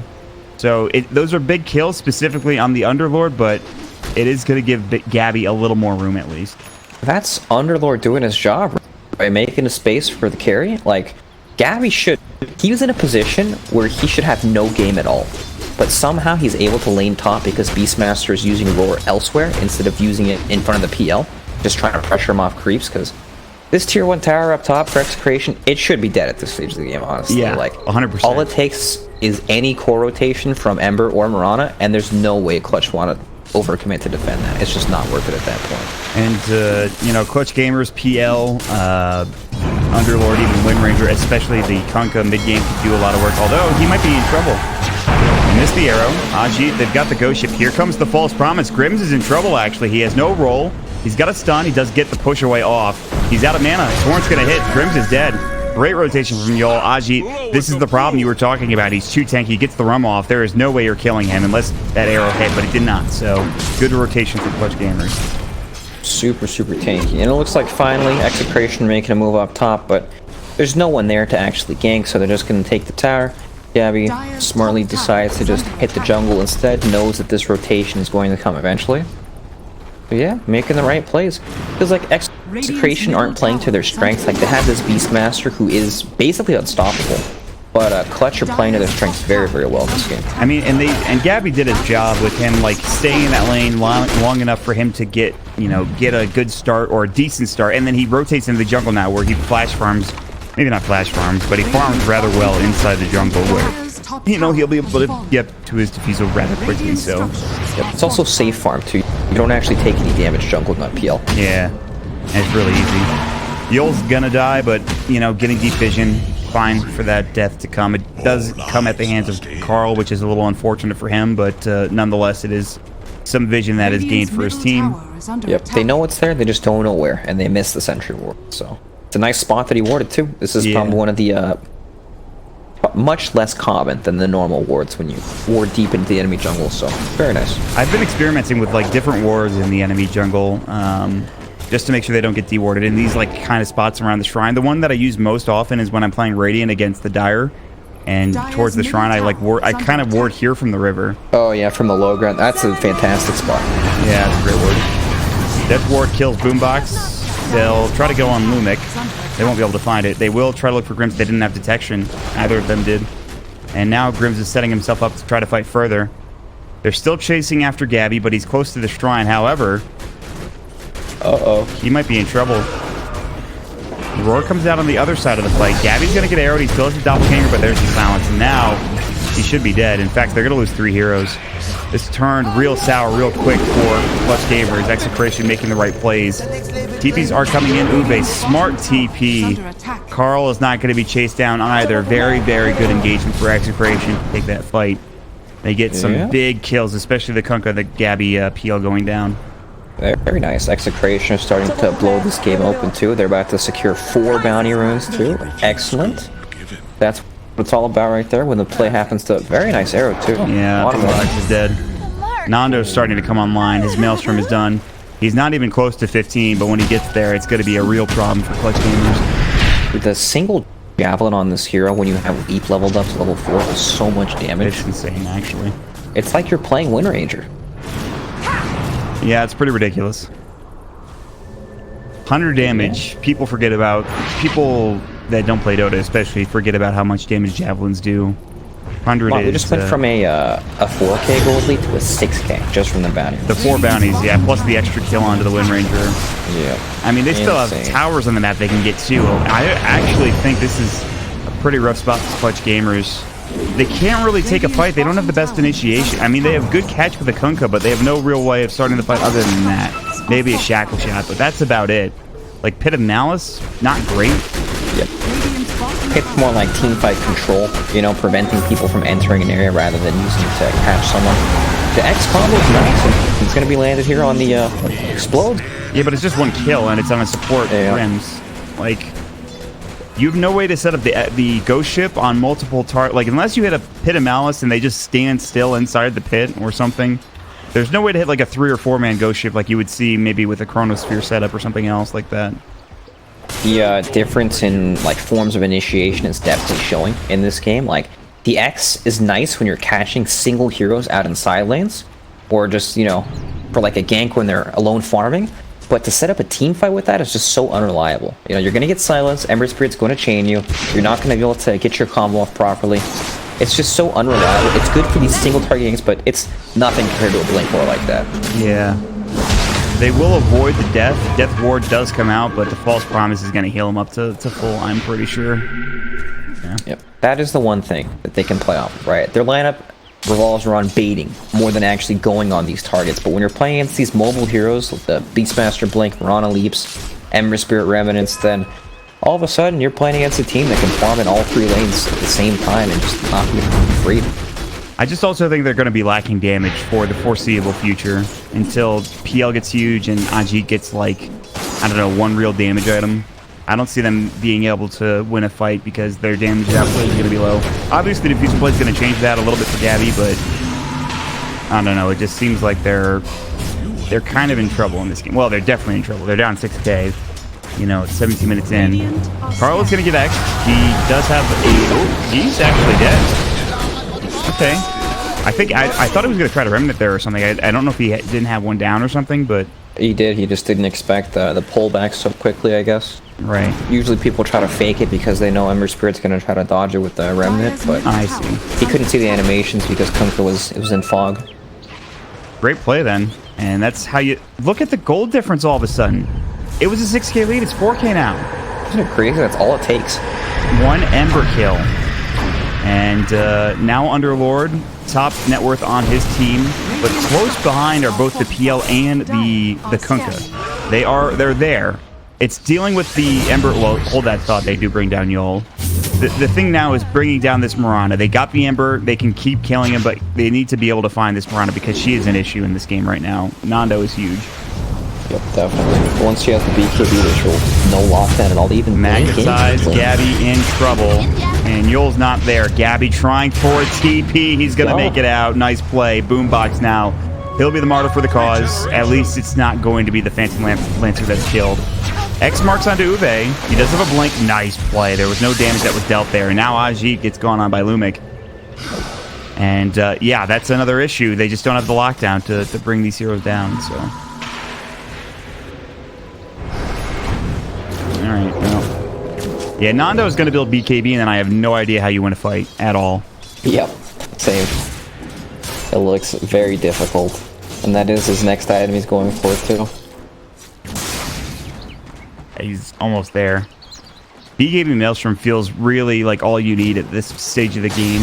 When you get the level 15 talent, you already do so much damage on your own. And then you have BKB to survive in the fights, and it's going to be a nice timing for Execration for sure, as they get the Maelstrom and now work on a Lincoln Sphere for the Ember Spirit. We haven't really seen the Underlord come into play much. You know, he is a hero that's not the flashiest outside of the ult. You know, he sits in the side lanes, pushes out the lanes, arrow on the bounty, and hits boombacks, and they get the bounty. Oh boy. Carl was getting run at, but like he's gonna stay alive just fine. Oh, Carl got the top bounty rune too, huh? Yep, he blinked it, or he rounded it away. Oh, so 4 bounty runes again for Dire's middle Execration. tower is under attack. I think they're just a little too far behind for clutch gamers, in all honesty. I know it's early still, but I mean, it definitely.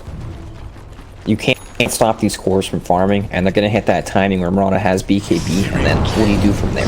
I mean, Gabby's getting soloed by Carlo, and he did get killed by Carl. He just got soloed by him, essentially. It's probably the worst thing that could happen for him, is to just beat away a solo kill to the Ember Spirit. Yep, the Tips and Toby are coming out. And once they get the Mirana BKB, I think they like maybe take a fight in Roche and then just take all the buildings. I'm pretty sure, right? That's just the object. Like once you get that Mirana BKB is when you start making things happen on the map for Execration. Yep, that's when you.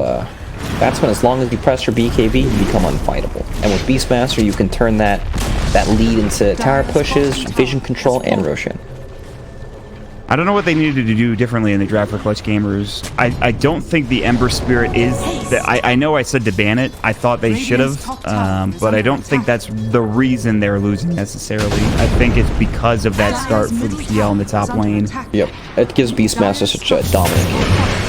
I mean, I wonder if banning the Beastmaster would have been a better idea as he dies in Goshen. I don't know, what do you think? Do you think banning the Beastmaster, or do you think that it would have been replaced with another hero that would have done the same thing? I think it's mostly just better preparation in the lanes. Like, the PL is actually a good matchup against the Beastmaster, like, in the mid-game. It's very difficult to lure him in all the illusions, and you can dispel the axes stacking up with Doppelganger. It's just the Oracle doesn't offer very much lane pressure. Yeah, the Oracle pick was weird. I understand why they picked it, kind of. If they did go Huskar, it would have been an amazing pick. But it did get banned. And it also... Actually, why did they pick the Oracle? I guess it's good against Ember to take off the Flame Guard, but what's the real reason for it, in all honesty? It's good against the Roar, too. You can reset the hard initiation that way. But the problem is, you have this ideal team fight where you can just, like, save and counter whoever gets roared, right? But if your core isn't strong enough to actually be able to fight, like, at this pace, PL's never going to really come online against these heroes, especially against an Ember Spirit, then, yeah, you've got some issues. And then you also pay for it in the lane phase, too. You're unable to really support your carry as much as you'd like, just because your hero's not that strong. Yeah. Your hero has its strengths in other forms of the game, you know, in the later parts, in team fights. But yeah, it's a bit of a give and take. Are scanning. Man. PL not having a great showing here today so far, at least in these games, in these two games. Obviously for Keem, he had a great showing earlier, but in this particular series, not a great time. And Ember Spirit having a real fantastic showing in this series. I mean, just absolutely crushing it. Mirana also having a great time, so... Yeah, they'll just split push. This is exactly what they need to do now, is just... They were looking for the Ember Spirit bottom, so they get dragged down bottom. Now the Mirana knows that she's safe top. She dragged a few heroes top like the Kunkka, then she got away, then she comes back. She forces more heroes to rotate. They just have to be all over the map to stop them from just losing map control and losing towers, and it's just... They're getting jerked around, essentially, for clutch gamers. Yeah, it feels like the Underlord just gets ignored in this game. Like, he's pushing waves up, and you can't contest these heroes because you can't actually die. And then in team fights, the heroes are so mobile, you don't actually do very much anyways. Like, he has Crimson Guard and Pipe, but I don't think I've actually seen a fight from Clutch where Crimson Guard or Pipe comes out just because they're so far behind. Yeah. You know, he's playing his own game. He's playing the hero, but he just has no place in the game currently. That's just how the game works right now. Every time Execration are fighting, they're doing it on their terms, which a lot of the time involves the Underlord or another hero not being in the fight. And if they are, they usually blow up a hero before they can be effective. And that's what it feels like. They'll find Yul again. He does get off the Fate's Edict. Dust comes out. Good boulder smash onto 2, and these supports are in trouble. The silence hit onto Oracle. He's still alive for now. Jackal shot coming in. They're looking to kill Boombox. He's going to get dropped. The Beastmaster is dead. Something to consider. The Mirana hasn't popped BKB yet. Skylark obviously very tanky with the Crimson Guard. Now it goes. Yul gets off the ultimate, but it's only on himself. They'll drop down the Firestorm for Skylark, but he's already taking a lot of damage, and Nando's BKB is still going to work. Monster kill for him. Aji's trying to fight. Clearly cannot. The damage is way too much, and he has to run. The X marks will come in, but he's still dead anyway to this last auto attack. It's a Nando double kill. He's godlike. The other side of the fight, they're still fighting. The PL does take down Carl, which is nice, but they still have no way of dealing with this Mirana. Grims is on the run now, trying to get out of dodge. And it looks like he might be able to. He's going to try to get into the Roche pit, decides against it. Good blink. He has a blink dagger up on Grims, and he just gets to safety by rolling away, essentially. And that's the end of the engagement, which now Execration, of course, win in spite of losing the Beastmaster early on into the engagement.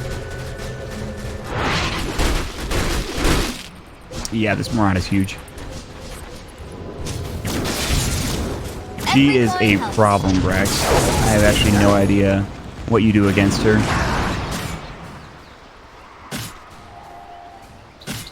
Well, anyway. Oh, I was pressing the wrong push to talk, but I was talking. Whoops, my bad. You're good. Apologies. You're really concerned. I thought you were dealing with Riley, to be honest. That's what I thought was Oh, no, she's been well behaved tonight. That's good. You just jinxed it, though, so rip. That's true. Roar on bottom onto Skylark. He's going to die again. This Mirana does so much damage. Yeah, she is. I don't want to overstate it, but, you know, she's quite big. And now she pretty much has a full Lincoln Sphere. Yeah, you have actually no way of killing this hero now. Until this Kunkka, like, gets a Daedalus, and even then, I'm not sure if you can kill her. Pretty curious as to why Lincoln's here. Like, you already have the BKB, and it's not like... I guess it prevents getting Blink shackled, but that's probably not going to be an issue at all this game. And it does make you hard to kill with the X. It does make you very elusive, but BKB is enough to work with. You know, you could have gone for more damage with the Mjolnir, for example, but... She could have gone Dragonlance and just gotten a little bit more tanky along with getting more damage instead of focusing on getting a Lincoln Sphere. I guess better to be safe than sorry. She knows that if she dies, she feeds away like 1,500 gold to somebody. That is That true. could be the PL or the Kunkka. As the net worth leader, you have to do everything you can pretty much to not die, or you just feed all that advantage right back. And honestly, it's not like she needs more damage at this stage of the game. She can kill anyone anyways with the leaps. Yeah. She's got the attack speed. She's got now the mana break talent at level 20. No spell amplification needed. I think they could just take Roche. I'm surprised they haven't done it yet. I don't think there's really any risk of them losing a Roche fight. There's not any gigantic, like, big AoE spells for Roche that you have to be careful of, too. Nothing like Darkseer or Enigma or Warlock or anything like that, you know, scary Roche heroes. Good false promise. It was a little early, but Ajit is probably going to die anyway. I mean, they're throwing so many freaking spells. I think he'll probably get healed. Yeah. He's going to be fine. But they're still going to lose this fight, I'm pretty sure. Boulder Smash coming in. Nando kind of on his own because of his BKB. He's not using it yet. Fates to eat a keep the Kunkka alive for now. Sleight of Kazarian Chain comes out, though, and that is really good to dead. He does fly back. Carl's getting low. The Diffusal Blade's starting to do some work, but he's not dead yet. He's going to try to run into the play, and he might actually be able to. They're still chasing after him. They can't even get that kill. Deathboard comes out, and now Clutch Gamer's all getting super low. They finally take down the Beastmaster. They finally get Lumic. They're kind of turning it around. Nando still has his BKB, and he's going to try to man-fight it. Here comes Carl as well, back into the fray. Gabby's about to die. He does have his Manta Style, doesn't use it. Nice. Nando just pops his BKB and kills everybody. Ajit almost finds the Ember Spirit, and Nando, nice leap away from the torrent that came out. So that was the Kunkka buyback, and he got nothing for it. He lost 700 gold. He didn't get a single kill after he came back into the fight. I don't know. They just keep losing these engagements. Yep, it's rough. Man, you know, buybacks like that are totally worth it if you can manage to kill an important core hero like the Mirana or the Ember Spirit, but they're just so hard to lock down. The Ember Spirit looks like perhaps a solo kill? Nope, not gonna happen. That win run actually kept her alive so long. Yeah, very nice. He would have been dead otherwise. No true strike. Although he can get it at level 20. I don't think he will, but he can. They do buy a gem for the Wind Ranger. They're slowly losing map control, so the gem is one of the best ways to rectify that. I think you should really consider Roche for Execration right now. I agree. I'm a bit surprised it hasn't been done already, especially with how easy it is. Mirana can just 5-second Roche with the Beastmaster, Solar Crest, the tank. That is a dead Skylark. Grims has done a good job. We kind of questioned the Earth Spirit pick. He's had a couple of really good double picks. where he would find Yeah. 2 heroes. You know, the hero has been nerfed, and his early game is the biggest question mark, right? But his spell usage and just play of the hero has been very good. Yeah, solid for sure. And they're finally going to start trying to apply pressure to a tier 2 tower mid. Another pause as we have some mic issues for Butch Gamers. They will take a second to get that fixed up and ready to go. Carl's not happy. He wants the game. I don't blame him. It's game time, not pause time. It is game time. No pauses needed. Yeah, there we go. At least it was a quick pause. I don't want to complain too much. They'll push into the tier 2 tower though. Blitz comes out, so they'll hold on to it for now. Nando doesn't want to die. If he stays too far forward, he gets shackled and the ghost ship combination comes in, then things start getting a bit dicey. Execration got 4 banners again. Good news. Ghost ship comes out, does hit Nando, but they're bodyguarding him pretty heavily, and actually the Kunkka X'd himself back to safety, or I think blinked even. He's still working on that Daedalus. I mean, I feel like he needs double Daedalus and Divine with how this game has gone in order to actually win. Yeah, I think it's something crazy for sure. The PL has been... He's done okay in the last few fights with the Manta Diffusal, but not enough. And they will finally head to Roche after they secure the tier 2 tower in the mid lane. I would assume this is first Roche, so maybe they will wait until the next... Is this first Roche? Yeah, it is. So they might wait until the next one to push high ground. I think they can push high ground with this Roche that far they are, but I'm not sure if they will. Radiant's top tower is under attack. Grims has been caught out, but he just rolls away. They don't have enough lockdown. They can't chain stun him once they get that pit of malice on him, and the cast breaks up the fight for the most part. Roche is solo, so they just can't get in. Yeah, they cannot they can't find the way to inside the Roche pit. If you take a fight here and you win, you're in some serious trouble for Clutch, and they know it. They're going to try to get out. But Skylark should be fine, and he is. They leave the rest, but I don't know if they're going to find anybody. Carl does get Boombox. The Roar comes out onto the PL. They have no follow-up as of right now. Good ghost ship. Carl's Ember Spirit about to die. In fact, he has to remnant away. He's going to get caught by Gabby and killed. A big cleave and the ghost ship combination keeps this game intact for Clutch Gamers as of right now. Alright, bit heavy overcommitment there from Carl. They got a bit too greedy there. You know, roared the PL, stunned the Wind Ranger, didn't really focus down one hero. They thought they were stronger than they actually were. But that is how their fight operates, you know? They're counter-initiators. They can't really start the fight reliably. They need to get jumped first, try to turn it with the Oracle, and then the tanky defensive items from the Underlord coming into play. So yeah, I think it's something. It's not that much, you know. It's still a 15k gold deficit, but it's better than nothing. They got the Daedalus. We did see a pretty big cleave there, and the ghost ship damage and all the other damage that came out. It's possible. It is possible. The Ember Spirit especially, like, he's paper thin to cleave, you know, crit damage. You know, he's got decent HP, but that's about it. I think he can get killed pretty easily by this Kunkka. It's really hard to push too because they don't have a duel, so there's no threat of the Kunkka just doing this over. Skylark is just, he walks to side lane and he gets roared and died. I feel like I've seen this 5 times so far this game. Yep. They're just sitting there waiting for him at this point. You know, that's his job, but he's not tanky enough to actually survive. And when the Underlord's dead, I mean, this is their big anti-push outside of the Kunkka, right? This could be pretty bad. I don't know if they want to go high ground with this. I think they should. It's still hard. Yeah, just because Kunkka's alive, like, he's gonna X himself, cleave the wave every single time, and they don't have Yules, so they can't actually interrupt it very well. So, yeah. That's the one thing they have going for them.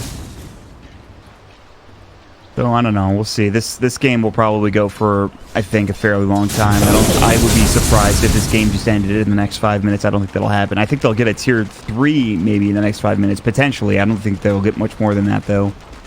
Yep. And that's a big if, honestly. Clutch have a fantastic high ground holding team. As long as they don't die somewhere outside of the base, they should be able to hold for quite some time.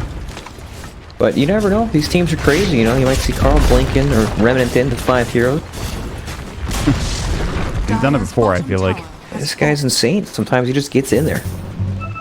Sometimes you just gotta get in there. That's all you gotta do.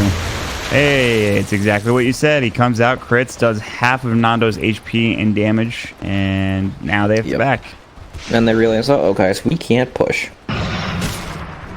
So how do you fix that then? You just build up the gold lead to a point where you have so much extra gold that you can actually just dive into the base and take the fight. Or, of course, next Roshan, that's going to be like the big point of... That's like the next big step on the checklist to being able to close out a game when you have both Aegis and Cheese, because that's also another, 8 or so minutes where you're acquiring this lead, because it is going to keep on growing. It's not like Clutch can farm the entire map. There's a very small section of the map they can farm. Yeah, we're just building up the economy here. I feel like this is the roughest game as a caster, in all honesty. Like, because you know that there's really only one way that this game can end. There is a small, slight chance that Execration can come back. It is theoretically possible, but you know in your heart of hearts that they are so far behind, and the lead will only increase. And so the game just continues to go along. And like, there's nothing else. We kind of mentioned most of what we can mention. Like, it's like what's going to happen is exactly what you said, essentially. It's like the desperate Tinker pick, when this Tinker's not going to win you the game, but he is going to stall the game out for a long time. That's kind of what we have going on here. There are games where even when you're down like 10k, you can actually turn the game by holding high ground, and then it comes to push. But that usually requires heroes with big AoE teamfight ultimates like the Enigma, Tidehunter, those kind of stock heroes that can fight, at a huge gold deficit, Earthshaker, for example. And, the team fight from Clutch, it's pretty much just the Kunkka, that's like the only big AoE Underlord. Sits there and soaks up damage, but he's not tanky enough to survive. PL can't do any damage at all in this game just because his illusions die instantly. It's just the Kunkka. He's the tanker in this game, blinking in, clearing waves. If this Kunkka dies, the game, I don't know, it probably ends, I would say, if he doesn't have buyback. But he's going to just X himself pretty much on like every creep wave that's outside of his base, so good luck catching this guy. So now we just enter the world of purgatory, essentially. Pretty much. And even teams that are aggressive as Execration will do this, where they're just going to wait to make sure that they can really take this game. Because what's the reason? Why wouldn't we? Yeah, look at this. I mean, Clutch, they're leaving the base for a while. That might have been a dangerous play. Yoel's dead, so forget about False Promise. Skylark will probably die too, although I guess Yoel's going to buy back. They will bring down the Witch Doctor. He doesn't even get a chance to use his ult. The Ghost Ship comes in, hits nobody. Skylark is trying to get the hell out of here, and he probably will be able to. They tried forcing away, I think, the MPGL from Skylark. Yoel dies twice. But Ajit's still alive, and that means that the push will probably not commence. They'll try going top, I think, but unless they can kill him, I don't see how this is going to work. Yep, it's probably not going to work at all. Nothing's really going to happen. You'll diebacks, but not really going to matter. Still just building up the economy. Roshan may respawn in a minute 45. Great. And then we'll see if it's a long or short respawn. That's essentially what we're waiting on, is Rosh Timer, in all honesty. Like, there's nothing else that we can really wait for, other than Kunkka dying and then him buying back and then not having buyback, but as long as he plays safe, it's near impossible, because the only real way to catch Kunkka is to Yule him right before his X goes off, so he's in the air when it happens. And there are no Yule scepters at all on the side of Execration. There probably won't ever be a Yule scepter. Yeah, exactly. Or the Radiant. So, how was your day? I slept until I went to bed at like 9 a.m. or like 8 or 7 a.m. after we got done yesterday, and then I woke up at like 5 p.m. and then Andrew ended up going out and getting me 5 guys, which was hype.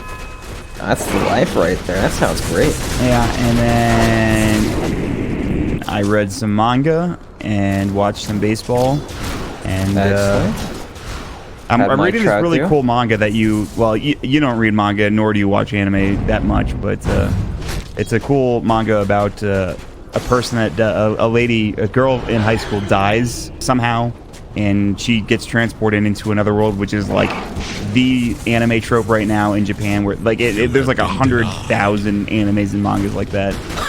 But the twist on this one, as there is always a twist with these, because you have to stand out from the other anime and manga, is that she turns into a spider. She is reincarnated as a spider in a fantasy world, and she has to live her life and survive in this dangerous cave system this giant labyrinth of a cave where there's all these monsters like dragons, lizards, you know, werewolves, all these things essentially. And she has to use her wits and spider-like abilities such as threads in order to survive in this world and level up and become a better spider and survive, I guess. Very cool. Is she like a human-sized spider or like? It's like, I don't think that's ever been really clear.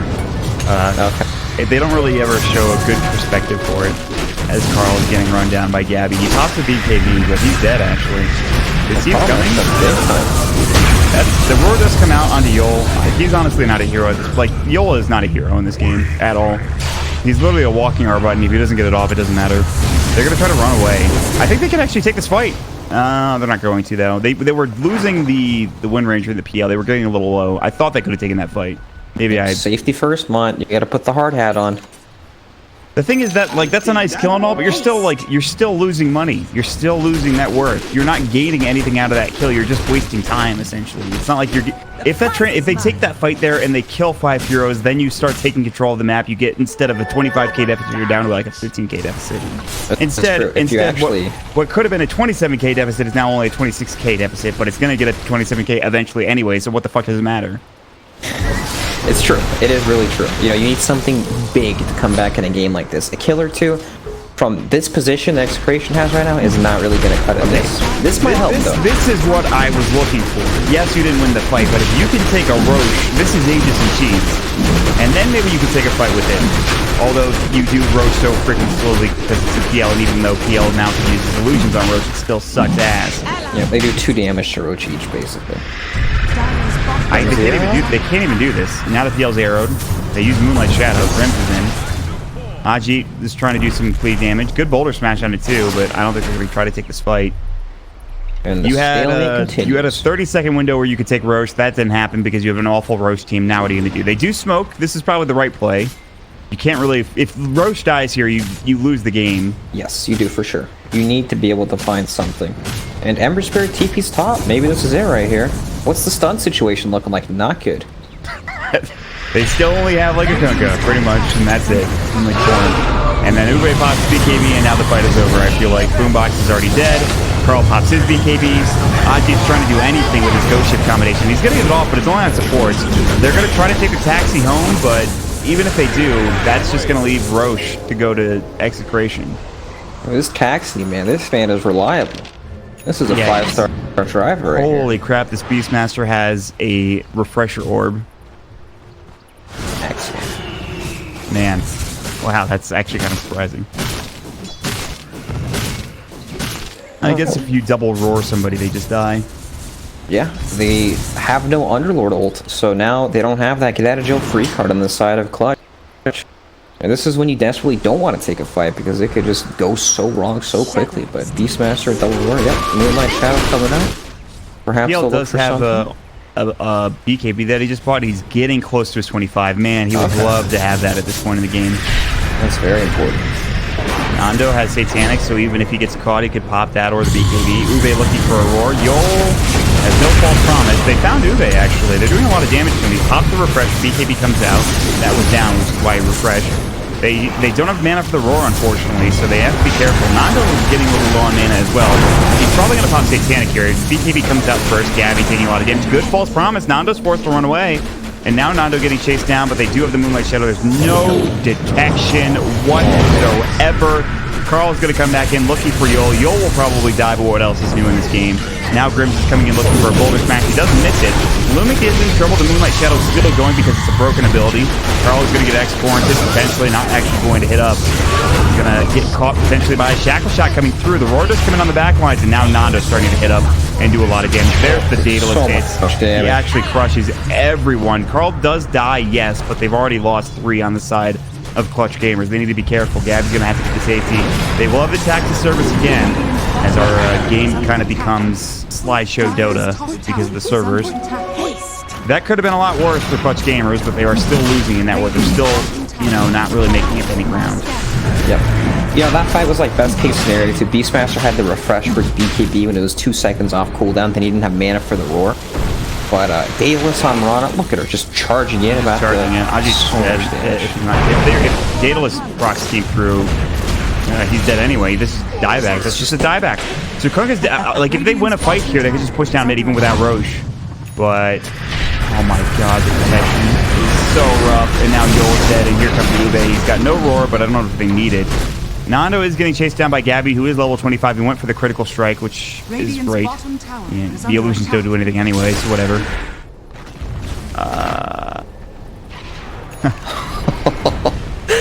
I know we're at that point of the game. This should be it. You know, this is the next Roche. Buybacks have been used. Kunka's dead for 80 seconds, and he actually doesn't have enough gold for buyback. But of course, they don't know that. But what this could mean is that when Carl respawns, it's Roshan time. Murata does so much damage. Like, if you can enter, a team fight with like more than like one leaf, you know, none of these heroes stand a chance at all. They all die in like. They just die.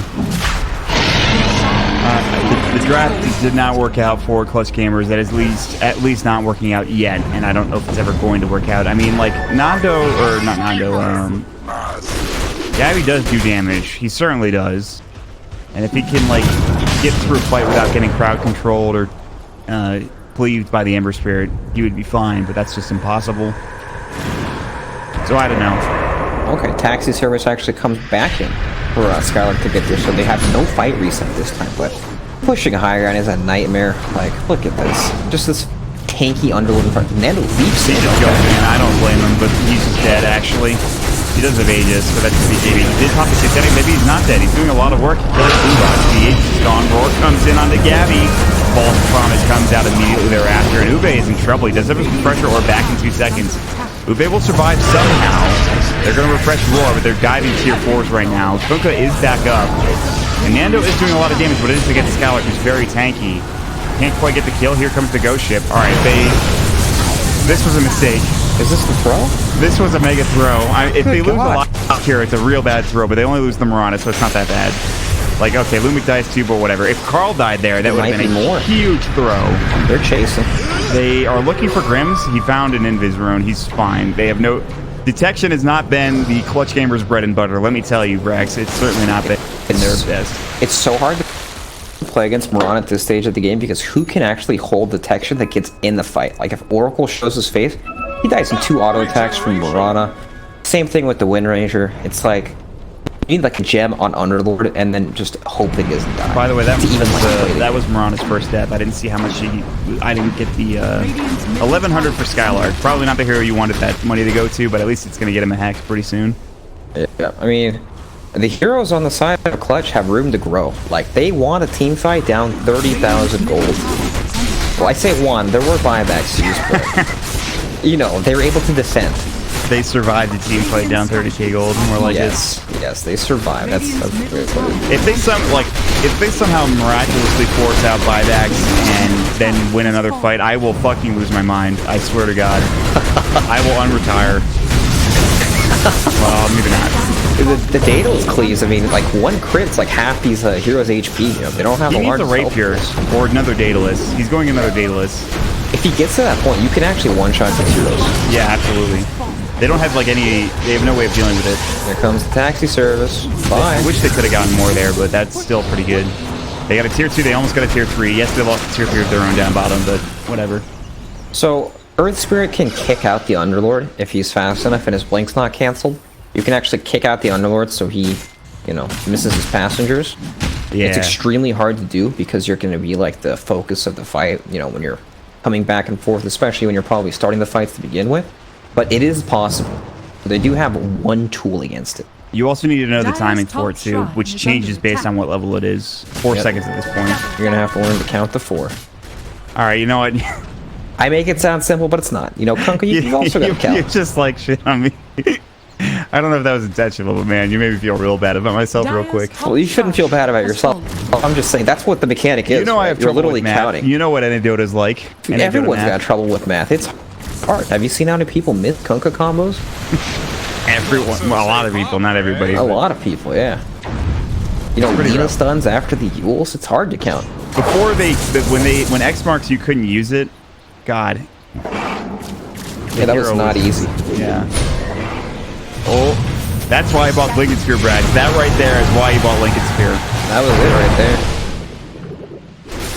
Godlike item. Yo, why are you there, buddy? What advantage was positioning in that situation? I don't understand what the thought process was there. Well, the fight's not over yet. We got a bunch of abilities being tossed around.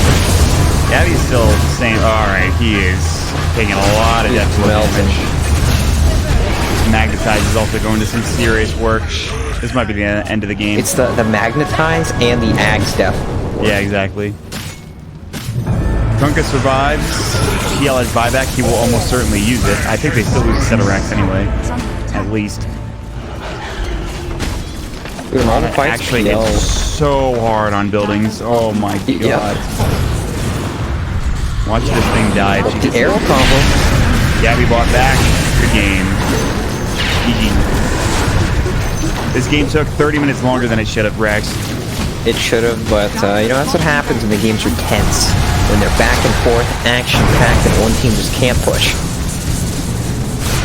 Kunkka and Tinker are the most useful heroes ever on the There was. It's worse that they got my hopes up at times. That's an insane goalie. This would take a team like Fnatic to lose, honestly. It's true. This was not one of them. So we're going to game 3. Awesome. I don't know. I'm kind of sick of Ember PL, but these heroes are really strong right now, so we'll probably see them again. Who knows? We might see him banned. Dire's top tower is under attack. Yes. Dire's top tower is falling.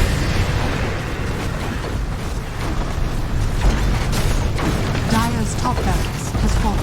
Exactly. Dire's top barracks has fallen. Shadows take us.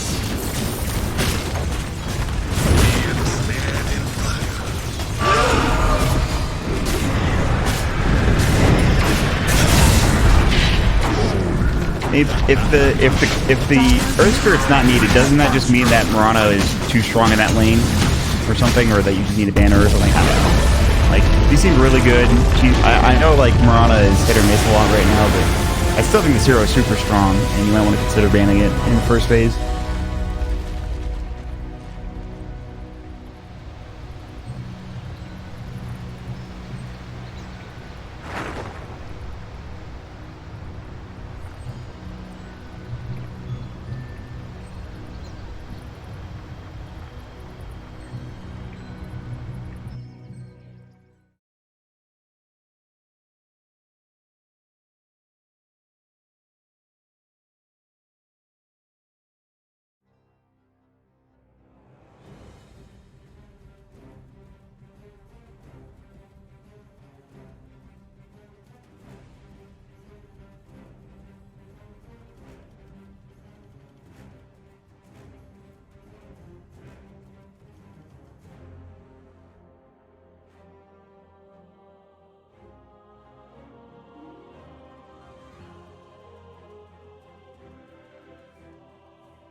Radiant team ban.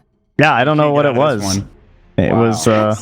It was fully broken or something, and then it just nothing was happening on my screen. It would make noises every time you tried to load, but then nothing was moving on my screen. But now we're all good, so yay. Yay, we did it.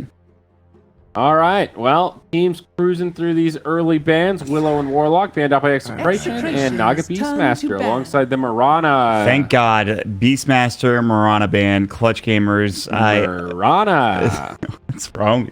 You're getting tired, I can tell. Mirana. Mirana. Slider. Jesus. But yeah, thank God those heroes are banned. I kind of wish that there would be a PL or Ember ban, but that's not going to happen, and it'll probably one of those heroes will get picked. Probably not in this phase, but in the next phase. Do you see these advanced tactics coming out here? It's from Wind Execration, Ranger. or sorry, from Clutch Gamers, where he's covering him like his mouth sometimes with the shirt, so they can't read his lips. That's so for the. Wow. That's the baseball tactic. That's right. That's crazy. Third game in a row, we've seen the first picked Wind Ranger. But no Becoming Beastmaster, more so like an old-timey carnival barker all of a sudden. I've always dreamt of working at a carnival. Can I just say right up here? Do you know what happened to me on speaking of carnivals? On 4th of July, I turn on my television, expecting there to be World Cup, and then I noticed there was no World Cup on. But what did I see? But the what's it called? Coney. What's that fit? Coney Island, the fair in New York. Contest. I saw the Coney Island hot dog eating competition, and I watched it live. And I watched a man break the world record in the great country of America and consume 75 hot dogs. 74 hot dogs in 10 minutes. His name was Tony Chestnut, and he takes Joey Chestnut. You're Tony. Getting it all wrong. It's totally Tony. I'm pretty sure. Joey. Well, I watched it. 10 seconds remaining. You haven't lived until you've watched a hot dog eating paying much competition. attention. Dude, it was hard to pay so much attention. All right, it's You're definitely offending me Joey as an American Chestnut. I'm friend. sorry. Were these hot dogs bun on? I'm more surprised you knew his real name first off. But it was gross. No, he takes two dogs and he starts chewing those while he takes the two buns, dips them in the water/blue liquid shit, and starts shoving that down his gullet. And he was like the skinniest guy there, first off. Oh my god. You'd be surprised. I watched this thing on MTV a couple years back. It was a True Life episode about I am a competitive eater, and you would be surprised about how many of those guys are super skinny, but they just have gigantic stomachs because they train their stomachs doing weird exercises. God. It was absolutely disgusting, I have to say. What do you get for winning? I don't know. It was for money, I guess. It's once a year. It was like a 20K prize pool or something. What were the commentators doing? Were they going? Dude, it was the greatest. The guy was such a showman. It was very impressive. Like, I was jealous at how good this commentator was. He was wearing one of those like carnival hats with like the little, I don't know how to describe it, but he was perfect. But anyway, the black hole of sucking in food of Enigma has been chosen here. Great transition. And this might be our support duo, potentially. We have seen Enigma played in the core role a few times, but there is always that possibility. Execration go for the Void. So both teams now have that big game-changing ultimate that didn't exist for Clutch Gamers in the last game, which automatically makes this game a million times better as a viewer than the last game was, in my opinion, anyway. Which team's bubble will be popped as they get into trouble? Mott the clockwork now for another big-time interrupt through the black hole, even through the power of the Black King Bar. Wowzers. You're really just going in tonight. Sound like a wizard. Wingardium Leviosa. There's some YouTube channel that Carlo keeps watching of a 10 seconds Jeff, remaining. but he talks really weird, and he always ends his sentences on like a high note, where he'll be like, and then we're going to add some garlic. It's one of my favorites. So he just sounds like Jerry Seinfeld. He's Kind of, but it's like less Seinfeld. He doesn't yell. He just ends his sentences on a high note. It'd be like, Clockwork's a great hero. What are they going to pick? Now he sounds like, whatchamacallit? Oh, God, what's his name? He's like that pink cat from the cartoons. Pink cat from the cartoons. No, pink cat. Oh, the Pink Panther? Vengeful Spirit. Exit, stage left. That one. I have no idea what you're talking about. You know? Snagglepuss, I think, or Snaggle something or something. What like is that. Snaggle? What are you talking about? Dude, I have to Twitch Google chat, this do you shit know what now. I'm talking about? Please tell me you do. How do I spell look up this? Snagglepuss. 10 seconds remaining. Snagglepuss, yeah, I think it's Snagglepuss. I'm pretty sure. Oh, it is. you're Wait, right. that- It's a holy pink cat. Five Yeah, dude. seconds remaining. 5 seconds Hanna-Barbera. And watch a video of Snagglepuss and tell me that I'm not like he says having some Murgatroyd and all that shit. Maybe it's the Pink Panther. I thought it was Snagglepuss, but I think the Pink Panther doesn't really talk that. Radiant Isn't the Pink team Panther just all sneaky like? yeah. You're actually watching video, nice. Dude, Snagglepuss is all over YouTube. It's like a 50s cartoon. See? Okay. You see what I'm talking about? I'm not I fucking see crazy. it. I'm not Dude. insane. It's there. Maud is right. Snagglepuss is actually a pink cat created in the 50s, and he 10 talks seconds kind of remaining. like what I was imitating. Boom. I'll give it to you. Boom. Now, speaking 5 of winners, seconds Nature's remaining. Prophet has been picked up, and I know Trent is a big fan. Woo woo! I'm all in on the Nature's Prophet. In this game, though, he's going to be a core, assumedly. So, still kind of okay. Execration's turn But to I can't say it's like an incredible Prophet game right off the bat, though, just looking at it. Oh god. I like this. This is a great drow game. I got Dude, maybe this not. is perfect. Wind Ranger, Vengeful Spirit, Enigma, all ranged heroes. They're going to benefit from the aura. Yeah. You've got 2 auras. Let me clarify. This is a great drow draft. It is not a 10 great game to be a drow seconds ranger, as you're going to get chronoed and clockwork. Clockwork, yeah, and Yeah. Prophet, 5 but seconds remaining. still, I believe they're going to last pick Visage. Can you give Execration a please exit to the right, or however Oh, Snagglepuss says it? please exit to the right. That's what they'll be doing. Yeah. they're getting bounced down to the lower bracket. By, Will they ban the Visage? I hope so. we need more Snagglepuss commentaries. Snagglepuss announcer pack. Your top tower is under attack. I don't know if this is funny because I'm really tired, or if this is actually good. It's definitely It's definitely solid. No, it's You definitely successfully some denied quality power. commentary right now. We're fucking losing it. It's over. This is the end of my Canadian accent. That's Yeah, it. you're It's just a gonna say this all Snagglepuss the now. time. Now, if you Okay, guys. What's the answer to Drow? Who's left? What Yeah, about yeah, Tinker? Fast-paced Oh, gameplay. Tinker's banned. Okay. Fast-paced gameplay says. How about Storm Spirit? Zoom? Black Hole's kind of scary for a He Storm goes Spirit. pretty fast.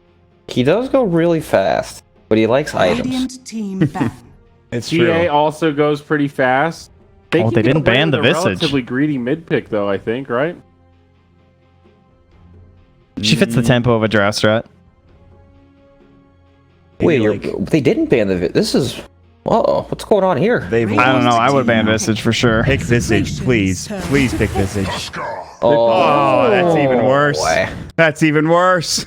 Dude, it's like you look one way and there's like 3 of these extremely difficult heroes to deal with. You have like your Tinkers, your Brood. Look at the bans from Execration. Arc Warden, Broodmother, TA.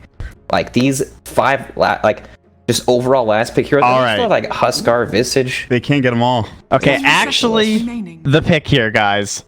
The AA mid. Not even kidding. Execration. Five It's seconds literally remaining. okay here. Like, you're against a Drow strat anyway. They're trying to play fast. They're always balled up. But doesn't Does the someone have AA the stones to do it? Doesn't he just lose the lane though? Like, No, doesn't dude. he just get completely Huskar burning obliterated? spears him and then he dies. You could dual lane him with a Witch He's ice. Doctor. He's ice. You could He's already done lost lane it it just with by a lore. Witch Doctor. I think Huskar might just win that 1v2. Oh god.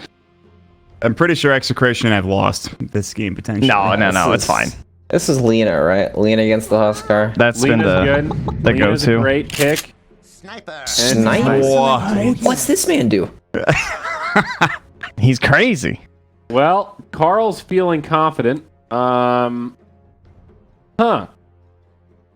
Well, physical damage is great against Huskar. We know that. They've got a lot of clickers outside of the bubble now.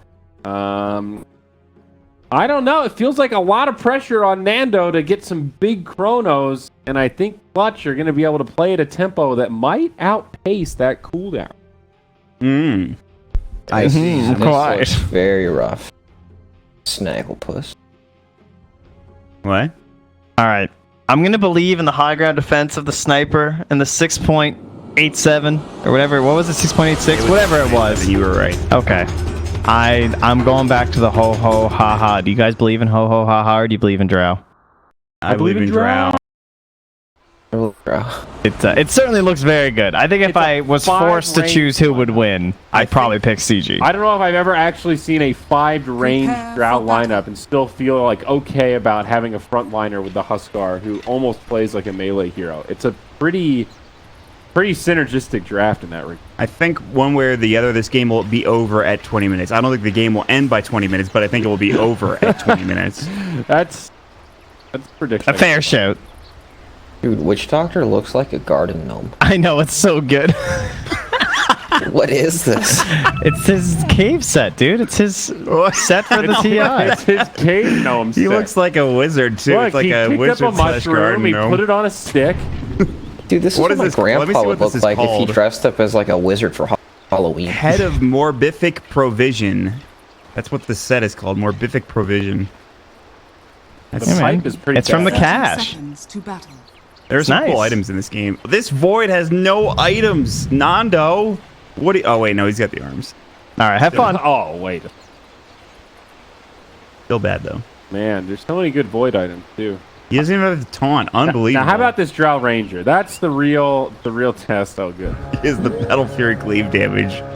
What's the Wind Ranger? Oh, wait. Oh, God. I'll check in a second. The battle begins. Get out of there, Boombox. Run. They've asserted their dominance successful. Alright, let's see here. I meant to say Drow Ranger. I'm sorry. Okay, alright. What is this? Oh! Frostborn Wayfarer. The Wayfarer, yeah. Ray-Ban. She's got a nice haircut, I guess, which is something. I mean, there are better sets for Drow out there, I'm pretty sure. Yes, I too am attracted to the bowl cut on women. That's true, it is a bowl cut, actually. That is, God. We've turned this into a try, I guess, seemingly out of nowhere. I don't know when that happened, but that'll be the start of the game. That'll be the way the lanes are set up for now. And they even go on Yol. They use the cast, they use the Hodge as well, and Yol's just dead, I'm pretty sure. Yep, that's first blood for Nando. First blood. Brax, What's up, Mott? how you doing after this draft, bud? Dude, look at Sniper. He's just running away from a Huskar, like behind his tower. He can't lead. Oh, God. It's a Huskar. Huskar's just running him down. He doesn't know where to go. What do I do here? He just gets run out. Is he dead? Oh, he's so close. Oh, my God. It's all right. He's got a salve. Don't worry. He has now salvaged the lane with that salve. Did you know the actual pronunciation is Sav? I was literally listening to you guys cast yesterday. Of course I fucking know the pronunciation. Well, you're saying Salve, so you're wrong. Well, okay, clearly. By the way, I don't agree with Shannon's logic of if you say Sav, you have to be okay with, saying Abaddon instead of Abaddon. Like, I think saying Abaddon is dumb. It is Abaddon, even though I say Salve all the time. Does that make me a bad person? No, it doesn't make you a bad person. I also say Salve. Okay. And Abaddon. If you say Abaddon, I say Abaddon. Abaddon. That's how it's pronounced. That's how it's spelled anyway. That's how it should be pronounced. I was curious to see how this Huskar deal with laning and Sniper, but Huskar's got Drow, Sniper's down like 15 damage, and he just has to run away the entire time. It's really sad to watch. This gets easier once he gets level 2 take aim. He doesn't do enough damage to outlast hit him though, is the issue. So I mean, that's kind of the problem. At least he won't die. I don't think this Huskar will be able to position himself in such a way that he can dish out the damage on Carl once he gets level 2 take aim. All I know is Huskar's level 4 and Sniper's level 2. Oh, well, I didn't notice that. That's pretty bad. Gabby's getting run at. They rotated in Ube, and with the tree and blocks as good as they are, they will secure that kill. They'll trade for Lumig, obviously much better for Execration at the end of the day. In the meantime, this Enigma is going to be top with the most CS in the game, as you would expect in Enigma when he's in a 1v1 matchup against the Nature's Prophet. The Nature's Prophet did rotate bottom, and then he rotates immediately back up top, so he doesn't even really miss anything, but This is still, I think, 2 lanes going really well for clutch gamers right now. The mid and the top lane.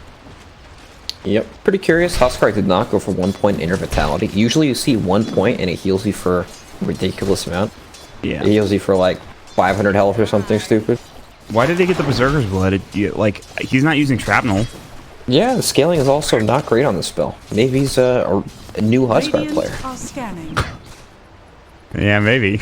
I mean, I don't know. The hero is not played too often, so... He's not quite the NA Dota. There is the inner vitality. He used it. How many times was Huskar picked in NA, by the way? We only saw it like 3 or 4 times. How many times was it picked in NA? Well, I was on SA for the most part. Oh, that's right. You didn't do NA. Sorry. But it was very common in both regions. It was like, it got to the point where it was just a ban in the second phase every single game. Yeah, it was pretty crazy. This hero is just a hero it's like a Brood. It's like a Tinker. It just, you pick it 5th, and then the game is just like, you're just like, you forget about it, or you just don't prepare for it, and you just see that pick come out. You're just like, motherfucker. I cannot believe this.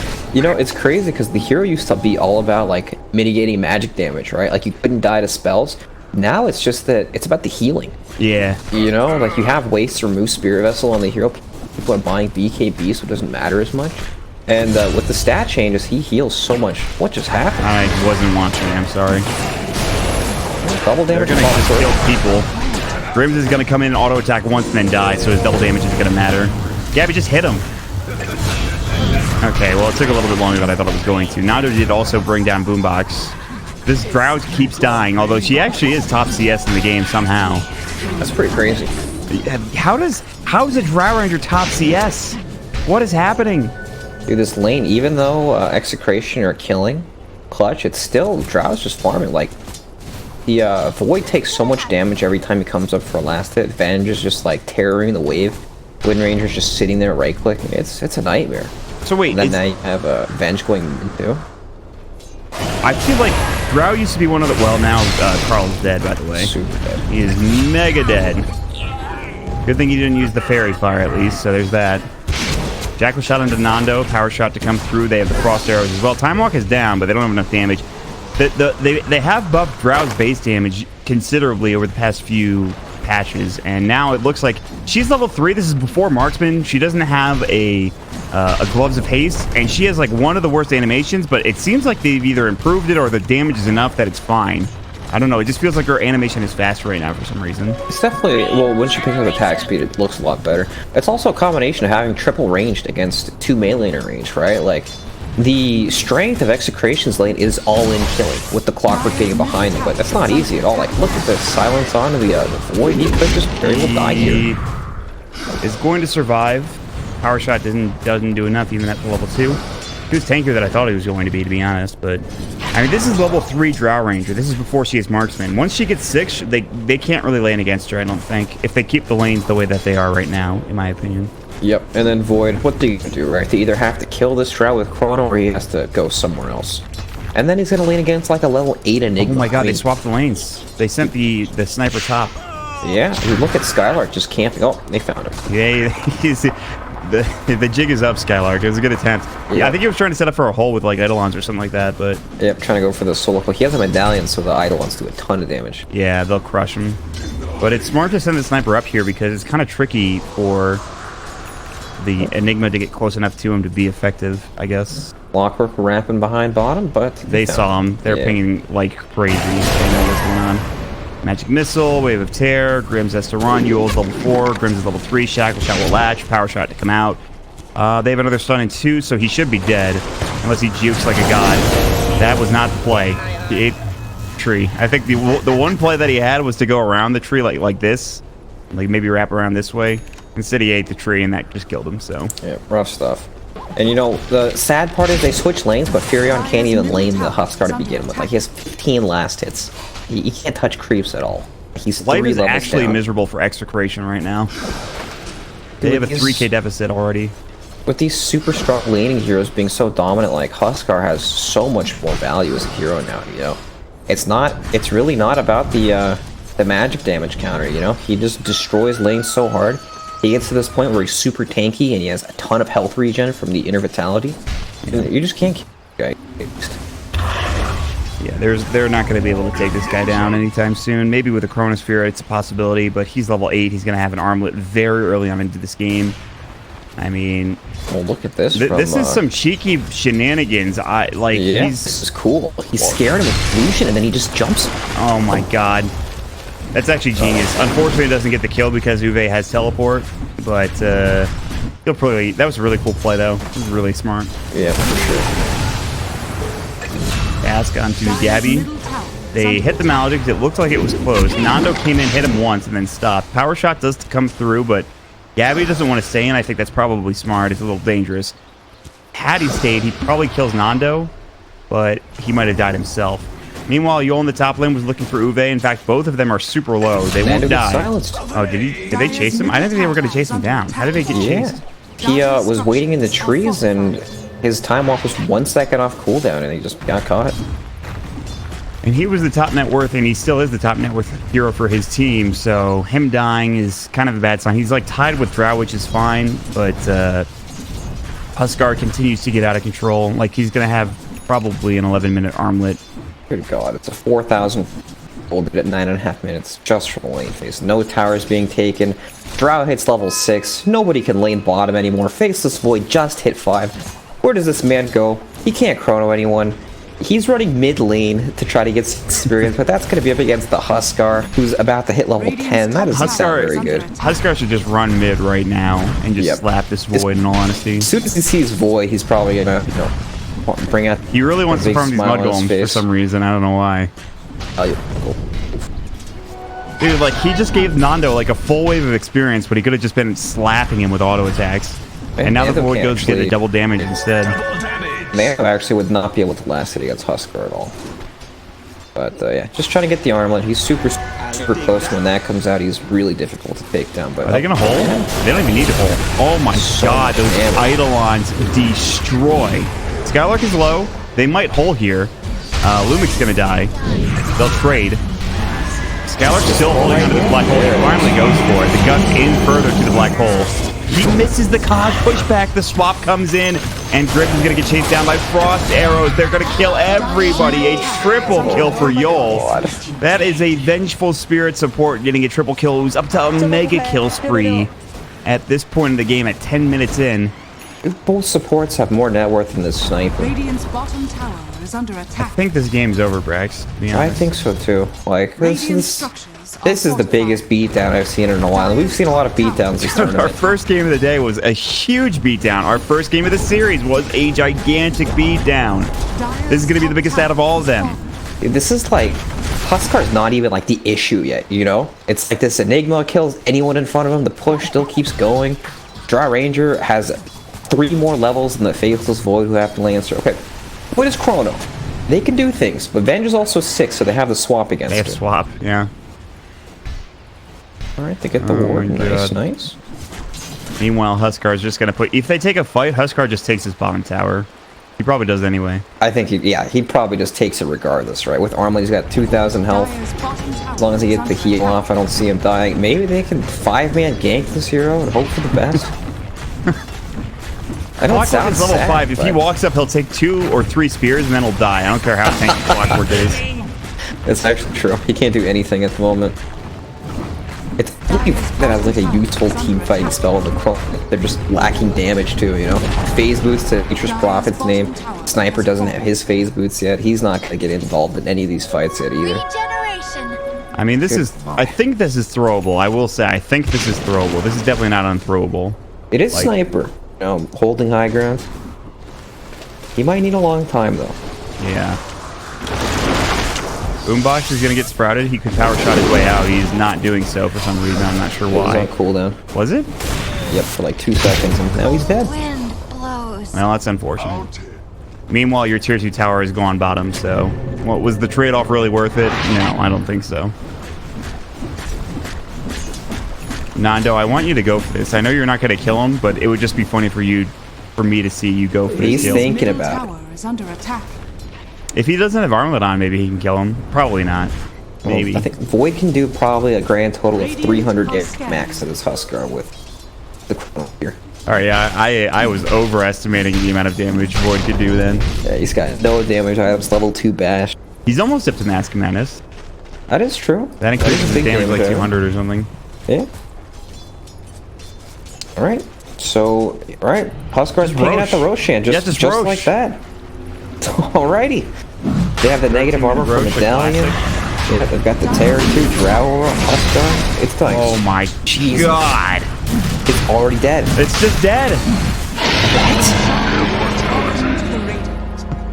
Dude, that was like Ursa levels of Roche right there. That was faster than Ursa. It was faster than Ursa. Yeah, that's this strategy. They have pulled it out at the right time. A game 3 in a series that gets them to the grand finals. The only better time is if they pulled it out in game 5 of the grand finals. Dude, it's like when you whip it out in a game like this, now everyone's scared of it for the rest of the tournament. You know? Yeah, it's just a free ban that you get, essentially. A free extra ban. And you can't ban everything, you know. There are more combos than just Drow Huskar. You know, even if this Huskar is a different hero, you still have so many different problems. Like, they banned the TA, because TA would have been a problem as well.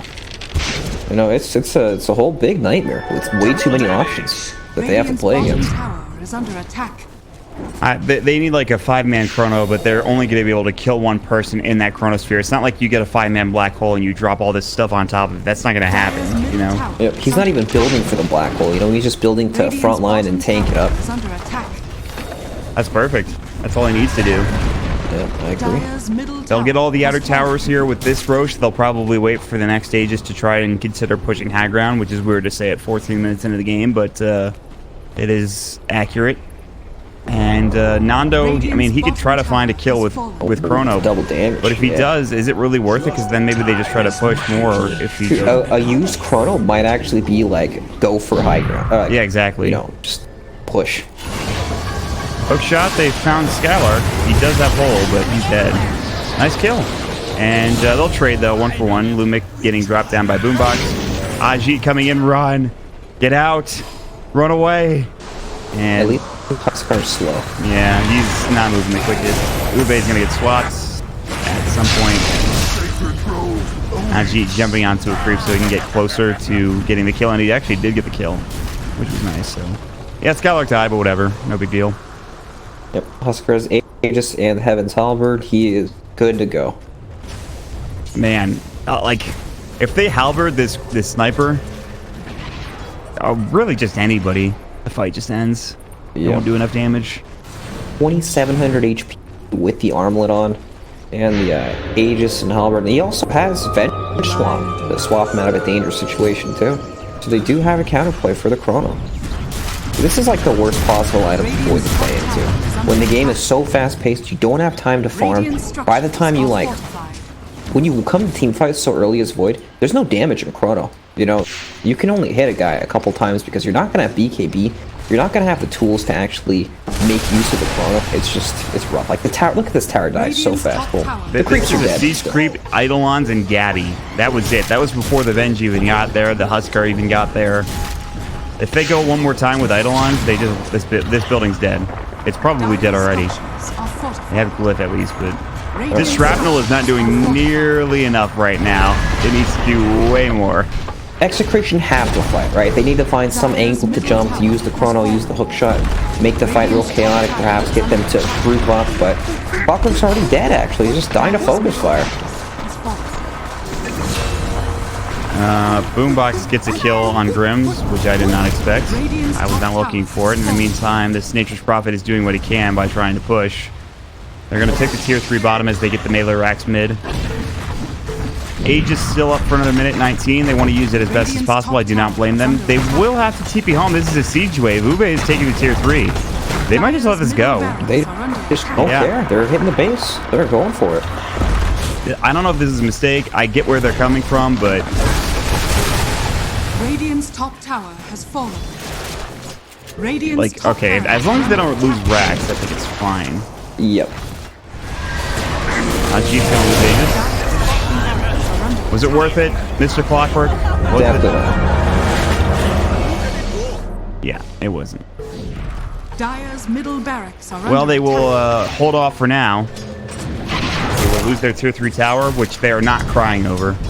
Absolutely not crying over that tier 3 falling. They do not care one way or the other. They're up 12k. It feels like it should be more, honestly, Brex. It really does. It does, huh? But I guess that's what happens when you just group up and push, right? You're not really farming at that stage. You're just trying to end the game. Yeah, exactly. Playing as 5. Not to mention, it's still really early in the game, so there is, you know, you're not getting to that 30k point that you would be because of the game going late enough that you just gain this huge advantage from getting all the bounty runes and just farming the map for 10 minutes straight. That's just not happening. When the games look like this, too, the games feel a lot longer than they are. Like, we have to remember this game's 18.5 minutes in, and 2 sides, well, half of middle and bottom racks have been taken by Clutch.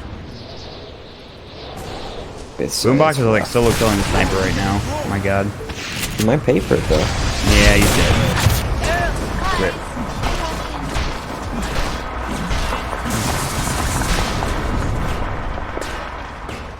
Excuse me, I'm gonna try to take a drink of water here real quick, sorry.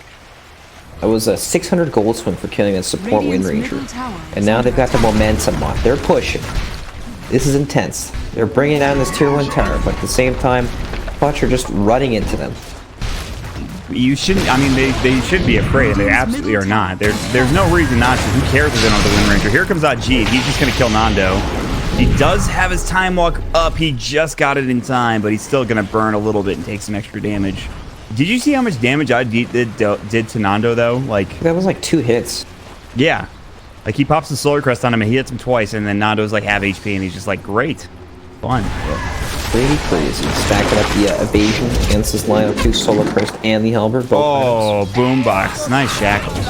He doesn't have teleport either. It's on cooldown for 2 seconds. Plus the silence. Gabby's huge. All around.